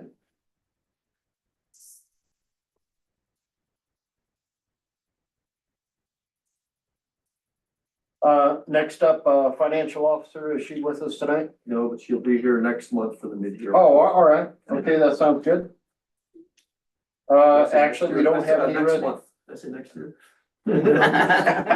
She'll be here next month. No, I knew what you meant. Where are you going? I know, man. So amazingly, we do not have any resolutions. We do not have any first readings or second readings of ordinances tonight. So that brings up city attorney and is Carmen, welcome. Just wanted to check in and see if you had anything for our regular meeting to share with us tonight. No, sir. Thank you, Mr. Mayor. All right, well, thank you. City Administrator Andy, I see that we have your report and no request for action. Want to make sure you didn't have anything further? No, but we do have some good news we received today on the Yes, grant. we do. Mayor, would you like to report that? Yes, I want to thank the effort to bring about a grant for $24,000 for our senior needs affordable housing. This is something that, we felt we had a strong case, and I'm glad that it was seen our way. But that is something that we really need. We can assess what is the number, how many people would qualify. And I think I had just mentioned a guy 3-4 minutes before we started the work session, and he said he's already like halfway done with the necessary paperwork at this point in time. Do I have that correct, guy? Yeah. All right. It's a So- senior housing needs assessment? No. What is it? Sorry. So this is to help us either find a funding mechanism or find a partner to develop this in your housing. Okay. And so the way I phrased it in the grant application is we can hire engineers, architects, but we are not necessarily that good at putting the stack together. So are we going to look for somebody to assist us in building a stack, or or to help us partner with somebody to finance and run this thing? And so that's what this $24,000 grant assists us to do. Hey, John, does that kind of start with the Brown property on? It's specifically for the ground. Okay, Yeah, thank you. so in our cases, I'm sure council's aware that is 100%. Sorry for being naive. No, that is 100% restricted to affordable senior housing only. Okay. But anyways, thank you, Guy, and thank you for your additional work going forward, but it was great news today. Yeah, to wonderful. see Yeah, that. definitely. Congratulations. That was fantastic. Yeah, good job. And Andy, anything further? That's it. All right. Next up, Guy, staff report, no request for action. Just wanted to make sure you didn't have anything further to share with us tonight. Nothing further. Thank you. All right, all right. Can I just add one thing? I Sure. really like the business and promotion report. I like the idea that, of the branding that's going to go through the whole, I think that's gonna, I like the colors. I think the colors look nice. And you know, Lisa, I want to thank you for weighing in on that because that is part of our packet. Mhm. And not only do I agree with you, but since it is on our agenda tonight, I would like to know if there's any further comments on the business promotion report. I 100% agree. I like seeing that in there. Yeah, And I do. I I appreciate- like the progress. And I appreciate Sadie taking the time to do that, Mhm. so, and not wasting her time having to come to see us every single time too. And this is like a report she wrote for the board. This is her board report Not that to we're now us, going but to to include in them. our package. Yeah. Right. So he kills two birds with one Mhm. stone, splitting into both. The only thing I would suggest maybe is like, if we have those branding colors, if we do, you know, like pockets, like 3 greens, 3 of the olive greens, 3 of the yellows, 3 of the, like, this could be kind of dark, but I like the colors. I wouldn't want to sit under that if are you asking me, like, is that for? Well, these are like, if you remember when she did the branding, these Yeah. are some of the colors. I would like to see like sets of all of our branded colors. Isn't that, I- Is that it? is that our colors? It's kind of, that's a little darker blue. No, but in one of the documents, in one of the presentations she did give the color palette. Yeah, and this is one of them. Correct. All right, anything further on that subject? All right, well, thank you for that input. And Dylan, you're up next. Did you have anything further to share with us tonight? The one thing I'll mention is I'm hosting a meeting here in City Hall at 6 p.m. on Wednesday. That's comprehensive plan related about historic character, community character, neighborhood charm, things like that, and kind of getting additional feedback from folks who want to attend on sort of how to protect those things and how to prioritize those things while also juggling growth and all of that we've seen over the last few years. So 6 p.m. here at City Hall, so if anyone wants to attend, it should be fun and have lots of lively discussion. All right, thank you, Dylan. We'll pass that word along.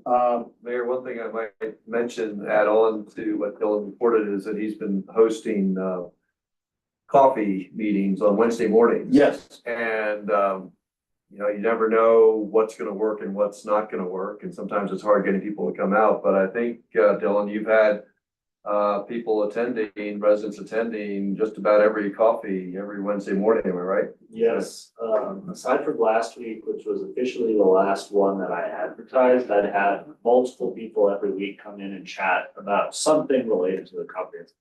Then it morphed into just chatting about other random questions they have about town, but it was still a good way to kind of. Yeah, you like let people coffee. know I'm here. You always doing it at Such a coffee big cup? coffee here. No, I'm just doing it here and I would buy the ice creams and bring them in and. Because Marion's is a good place to go seek out people that might not be so likely to come over here. Just as a plan. As long as it's not Rotary Day or. Oh, yeah. Saying, Well, you're welcome. Right, yeah. It's a good day. Mass It's a or good day. Lions or, I yeah. made a mistake. Yeah. No, but I actually talked with Dylan about this and I give him a lot of kudos because I also tried these coffee dates and they were not as successful. I know you have too. I still have coffee, third We're not Wednesday, having the same success. third Wednesday of the month at the Project Support. Project support. And I typically have the exact same, very caring, senior come to every meeting. But one of the things that Dylan said is that every person that has come in has mentioned, you know, like the way that our town looks and our small town feel and our, like, the vibe that this town gives off for why they are here, why they come here, why they live here. You know, yeah, funny you mention that. I was at the park with my two little grandkids yesterday, as a matter of fact. And, down or up at, they, seven. Worth Mill. Yeah, and one, the cleanliness of that is stellar. Yep. Thank you, Ed. But also the people of, just exiting the 239 coming in eastbound into town. And I mean, the highway was tight, but it wasn't shut off by any means.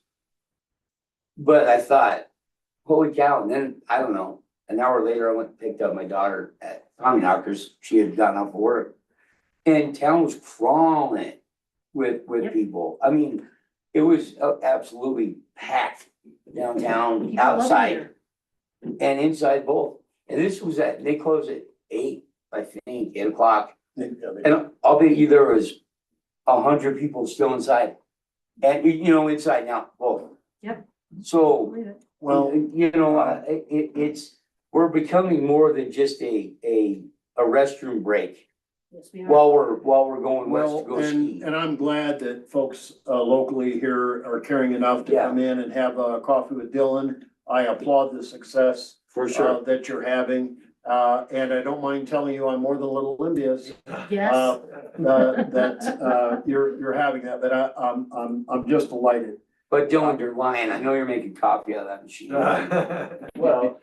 Well, yes. It already has the coffee here, but I brought some sort of pastry and bake it every week, And- which mostly staff enjoys, but still. And Dylan, did you have anything further to share with us tonight? I don't think so. I'm gonna have all the survey results for next meeting, I think, so should be excited. All right.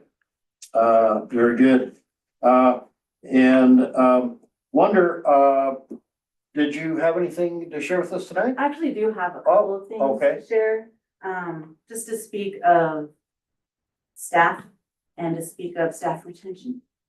So Zach celebrated 10 years with the city on June 8th. Oh, wow. 10 years is pretty really? significant. I will be celebrating 7 years with the city on Wednesday. Nice. Thank you. Congratulations and thank you. Yeah. And Ed will have 15 years on Saturday. Wow. All right, Ed. That's all I have.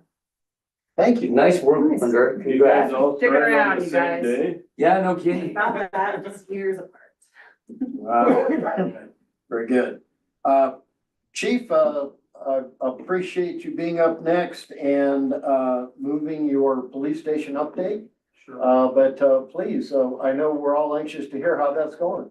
Well, Mayor, Council, the project's at 50% construction documents level, which means the Safebo people that were just here, they actually have all those documents, so they haven't said anything yet.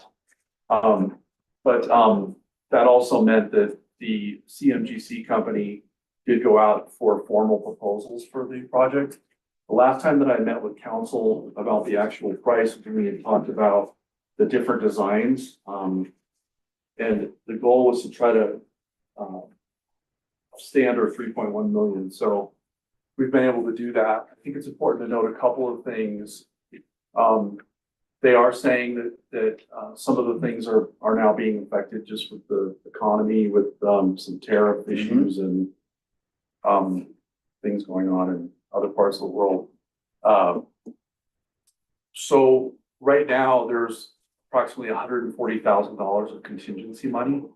So that was built in because of concerns of cost escalation as we actually start.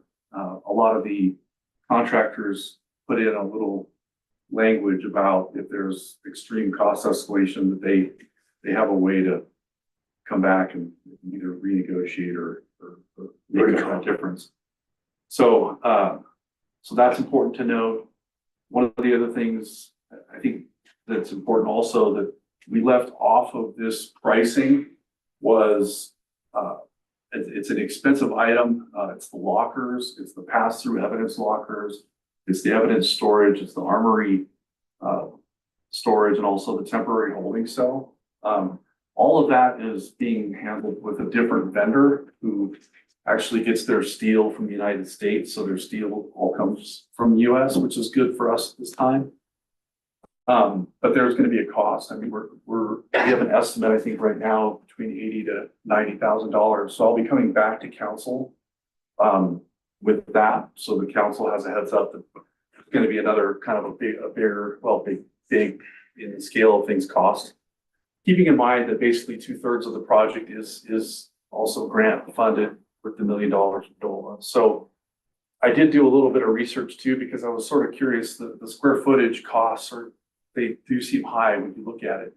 And these facilities with the cameras and the advancing in technology and getting rid of, old fashioned keys and using key card systems, these things are costly, plus there's some ballistic material.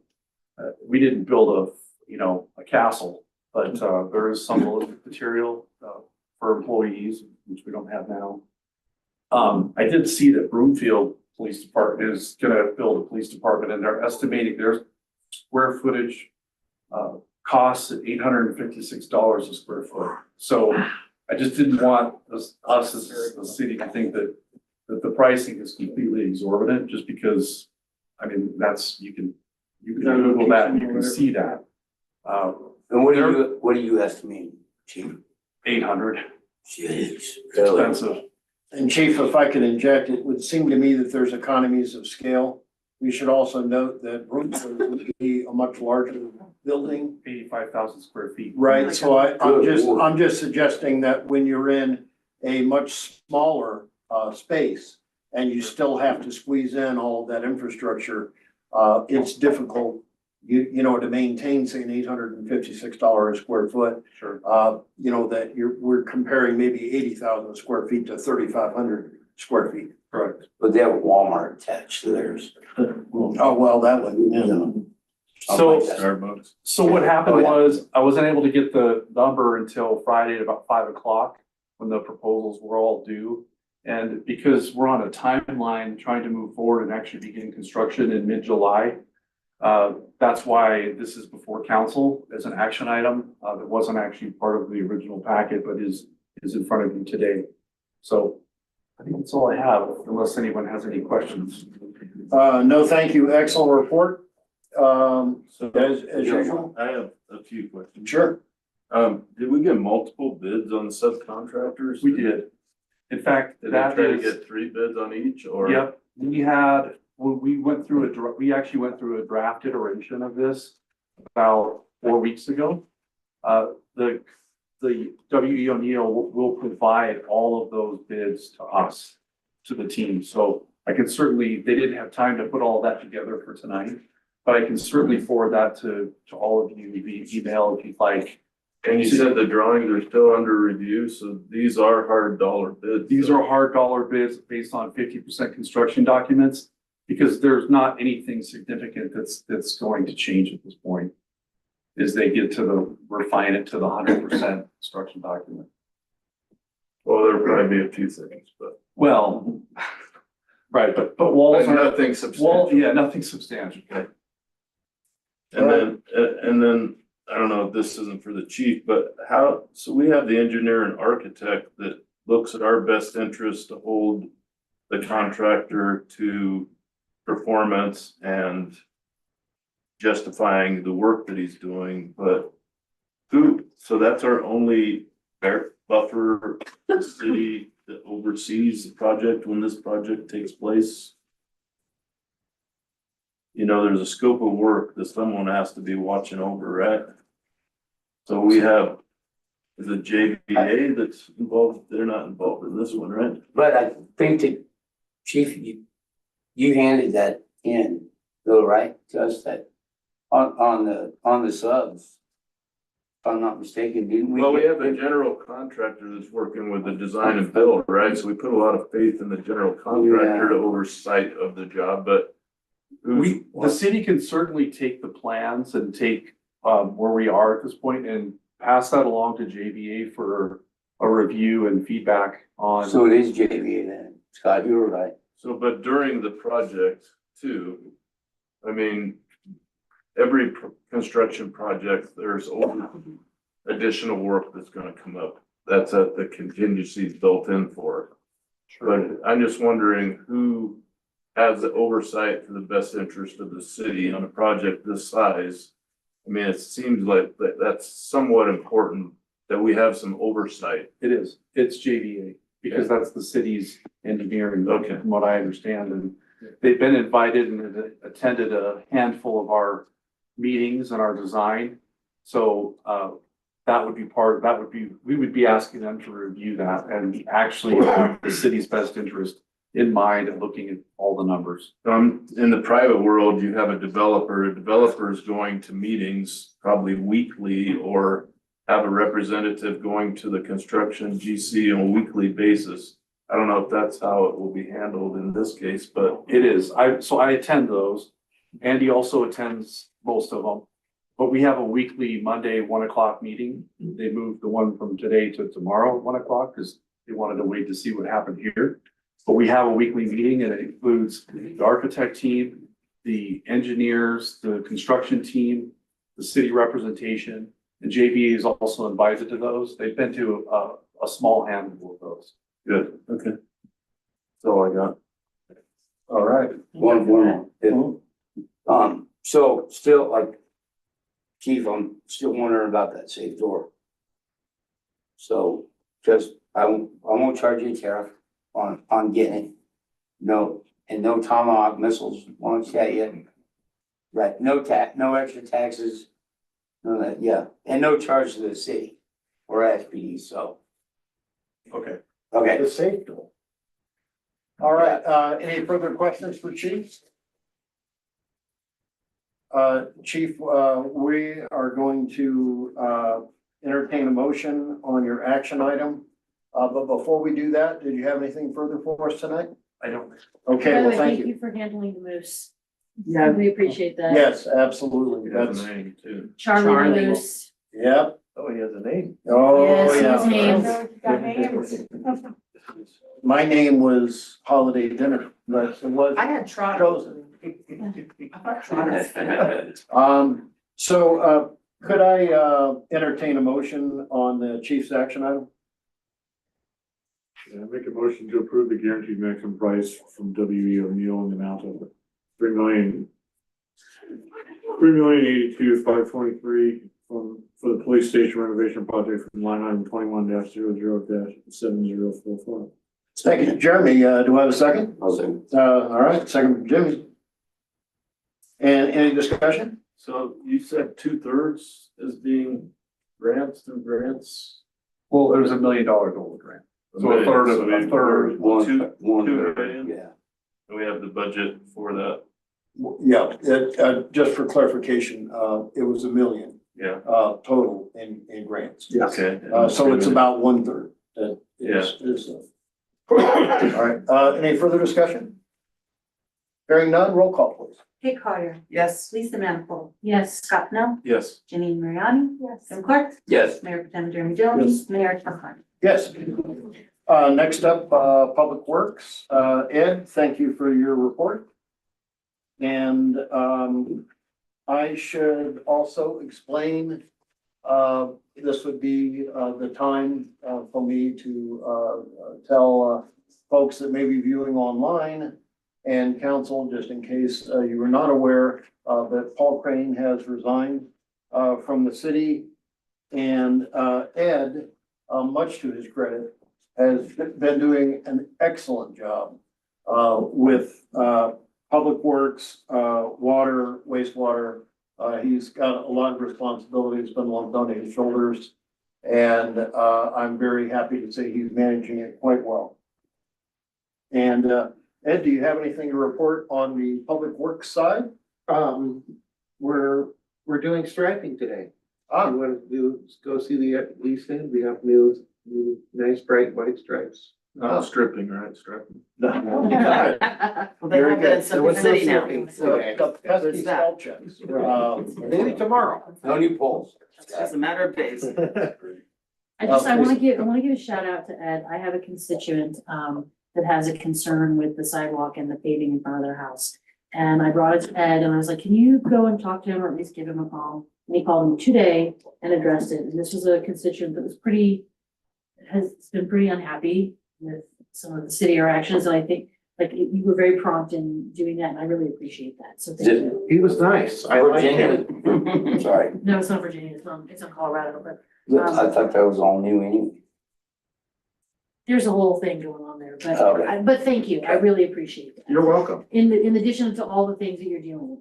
And I don't mind sharing with council, there was a near disaster on Virginia Street where they were about ready to pour a 7.5 foot wide sidewalk.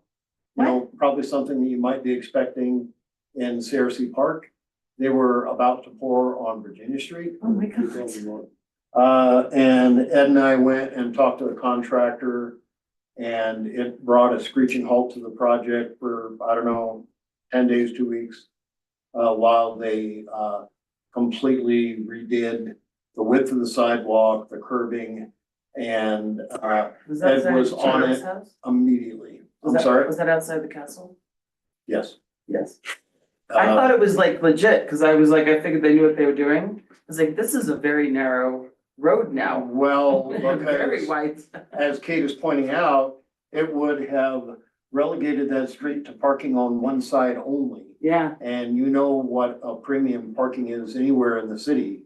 Particularly there. So, yeah, there's no realistic My way for there to have been parking on both sides with a 7.5 foot wide sidewalk. So anyways, Hats off to whoever caught that. That was great. well, Marilyn Lundberry, called me and said, you better come up here and take a look at this. And good for her. I was doing barbecuing or something in the backyard. It was like 4:30, and I went running up with my measuring tape. And the contractor knew there was gonna be trouble because he knew I was the mayor and I'm measuring in a bunch of places. And he came down and said, what are you concerned about? What are you doing? And I told him, I'm trying to avert a disaster.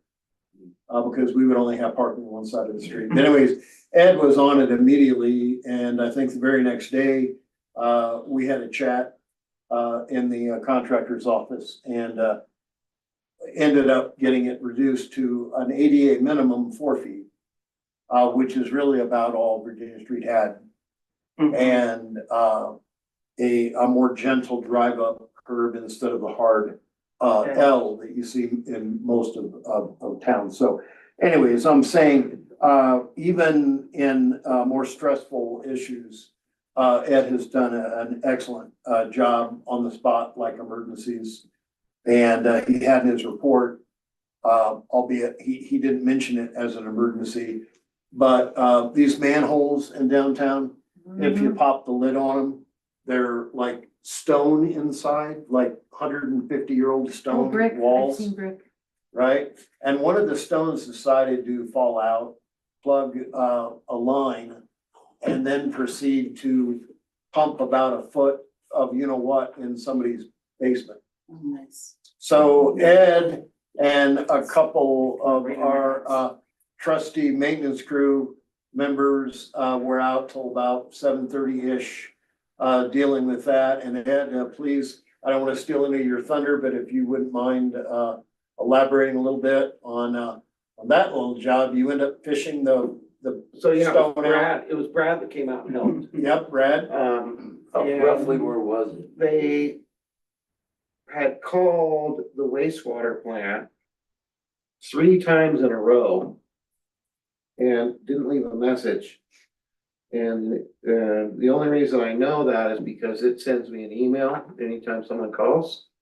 And I was all like, oh, look, somebody called 3 times in a row. So I called them back. And it was these guys with the sewer that was backing up into their building. No. They've been leaving you a message. Yeah. And you proceeded to clean up what you could. Yeah, so, yeah, I grabbed the jetter trailer and went up there and started poking around in the manhole with the pipe. You stick the hose down into. And I was like, man, the bottom of this manhole feels really weird. And somehow I got that thing stuck between the boulder and the clog, and it just started draining. I didn't even have to jet anything.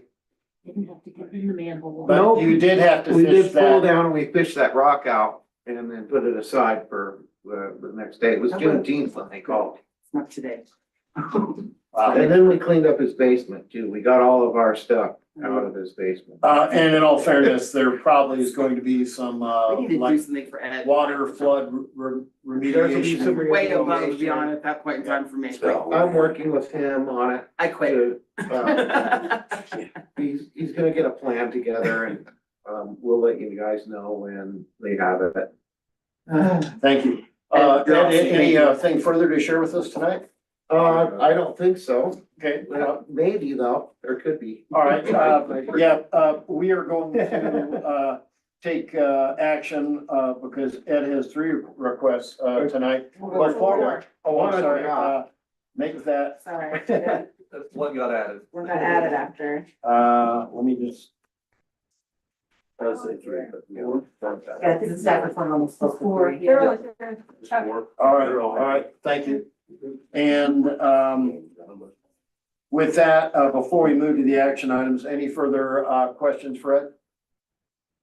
All right, hearing none, do I have a motion on the first action item? I'll move to approve the bid from A-Fast Patch for the paving between the new public works shop and the wastewater plant, in the amount of $135,125 from line item 52-72-73 bid. Thank you, Scott. Do I have a second? I'll second. All right, a second from Janine.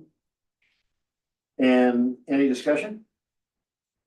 Hearing none, roll call please. Kate Collier. Yes. Lisa Manifold. Yes. Scott Pennell. Yes. Janine Mariani. Yes. Jim Clark. Yes. Mayor Pretend Jeremy Jones. Yes. Mayor Chuck Harmon. Yes. And, do I have a motion on the, second item? I'll move to, Okay. I'll move to approve a bid from FNF Construction for the paving of Wall Street and avenues between 14th and 16th in the amount of $78,510 from line item 23-00-6016. Thank you, Lisa. Do I have a second? I'll second. Second from Kate. And any discussion?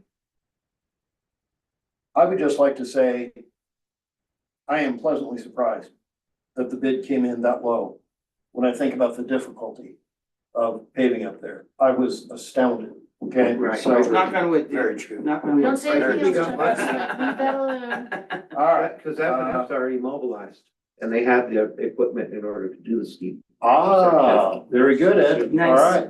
All right. And Mayor, there will be some grading involved with these bids for both the Public Works shop and wastewater treatment plant and with Wall Street. There will be Yes. some grading involved for the actual. Yes. That's included in the price. But even at that price, that's, yeah. All right. Andy, does that also include Pine Slope? Well, that's coming That's up. the next one. Anything further? Hearing none, roll call please. Kate Collier. Yes. Lisa Manifold. Yes. Scott Pennell. Yes. Janine Mariani. Yes. Jim Clark. Yes. Mayor Pretend Jeremy Jones. Yes. Mayor Chuck Harmon. Yes. All right, now, moving to the grade. Do I have a motion for the third action item? I'll move to approve a bid from FNF Construction for road grading of Pine Slope Road and Virginia Canyon Road, AKA Oh My God Road, in the amount of $20,685 from line item 23-00-6016. Thank you, Lisa. Do I have a second? I'll second. Second from Janine. And any discussion? I do actually have, so if we're going up Virginia Canyon Road, this might be an Ed question. Does this also take care of I know that some of the residents up there have had problems with the water, I guess some of the pipes got crushed or something. I was just hearing about that this week. Or like the sewer lines were Yeah. crushed. I think they took care of some of that. Did they? And, we did the Virginia Canyon Street, reconstruction. Okay. This is to grade out, F&F Construction has a motor grader, which is the big, it's like a dirt plane. And you can just scoot and push dirt all Okay, over the place. it'll be okay, and they won't get crushed again after we just fixed it? No. Okay. The street is built correctly, so it doesn't do Good. that. How far up does that go, Ed? That's gonna go all the way to the city limit sign. Which is where it turns to dirt? Well, if you drive up Oh My God Road and you're driving up there and then all of a sudden, the road gets kind of smooth and nice, then you're out of city limits. Well, right We're now, gonna take- right now, Yeah.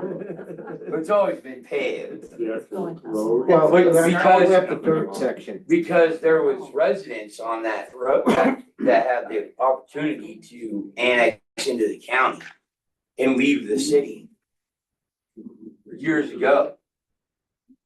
So I didn't know where that line, you know, even though the There's a city limits on it. within city limits, and I'm sorry, I don't know where it is, Ed. Right, I didn't know where it was either until I drove up there. It's 1 mile up if you wanna get into. Approximately. So where is it, where the dirt starts then, No, or? No. No, it's actually where the access road is to the mountain bike park is ironically right at the city limits line because that was one. So if you take a right, when Yeah, it turns to right, go dirt up and around. and go, oh my God, versus Two Brothers.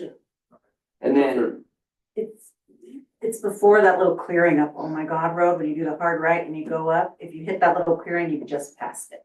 okay, I know right where it Right, is. yeah, Okay, and it goes gotcha. all clear to where the mountain bike park is, so that emergency vehicles can get up in there. And that's how far we wanna pave that. We're not paving it, we're just grading it out. So we're gonna add material and grade it out and then compact it so that it makes a nice dirt road So instead it'll of a just be rocky. Like millings or something like that. Yeah. Down the rock shelter. So I would also like to add, I was standing there when Ed decided to be proactive and save the city some money. Because he's asking the contractor, hey, I know you got a grader. And I'm thinking to myself, isn't Ed observant? You know? And then he goes on to say, what would you say to the fact we have dirt roads and they don't have a grader anymore? But to prevent mobilization of equipment, since you have it here, could you give us a rate? Yeah. And let's clean up some of these roads that residents, have concerns about, Pine Slope and Virginia Canyon. And I would just say, that's one reason why, if we have this done again in the future, I would not expect a price this low. Because somebody's gonna have to bring up a very heavy piece of equipment. Right, we may also save, maybe 7,000 by using our own, loader and guy and operator. Gotcha. To do that. We may also have to spend a little more to acquire some more materials. Because there's a lot of material that is gonna need to be used to do both of those roads. There's some in piles on both of them, Pine Slope and, Oh My God Road. But it doesn't look like, it looks like we're probably gonna need some more. Nothing like a maintainer though, up there that, that's already there. Perfect. Right. That, yeah, take advantage of. Yeah, and it's a good machine, and it should get us to the point to where we have a good base. To where for, the next few years to come, we'll be able to run up there with the loader and then just fill up little spots that. Potholes or a little rough patch here and there. Good thinking. And then maybe get it paved. Yeah. In the future. All right, well, we have a first and second. Is there any further discussion? Hearing none, roll call, please. Kate Collier. Yes. Lisa Manifold. Yes. Scott Pennell. Yes. Janine Mariani. Yes. Jim Clark. Yes. Mayor Potem Jeremy Jones. Mayor Chuck Harmon. Yes. Now moving to the fourth and last item of action, do I have a motion? I'll move to approve a letter agreement from GBA Consulting Engineers in the amount of $175,000 for construction-based services related to the Montane Park water tank replacement project. Thank you, Janine. Do I have a second? So, second. Second from Scott. Any discussion? And this is is this coming out of the grant that we got for this? Or is this part of our? It's part of the overall budget for the project, but we do have $1 million grant for the. Okay, So it's about 50-50, pretty close. that's what I thought, that was a 50-50. I just didn't know if we already budgeted that or like Yes. next year. Okay. All right. Any further discussion? Hearing none, roll call, please. Kate Collier. Yes. Lisa Manifold. Yes. Scott Pennell. Yes. Janine Mariani. Yes. Jim Clark. Yes. Mayor Potem Jeremy Jones. Yes. Mayor Chuck Harmon. Yes. Moving on to the mayor and council, thank you, Wonder, for catching the fact that we don't have another meeting until July 14th, not the 7th, like I was thinking, because I was counting a couple weeks ahead. I wanted to hear from council, anything further before we adjourn our regular meeting and go into executive session. I have a question about Paul's position. Are we getting some relief in posting that position or? Good question. I will report back to council with a update on that. Can I ask a question? I know Ed's sitting here and I know this is a personnel question that you probably can't answer. But I mean, I think Ed's doing a fantastic job, Yes, he is. honestly. And way back in the day, we had one person over both of those units.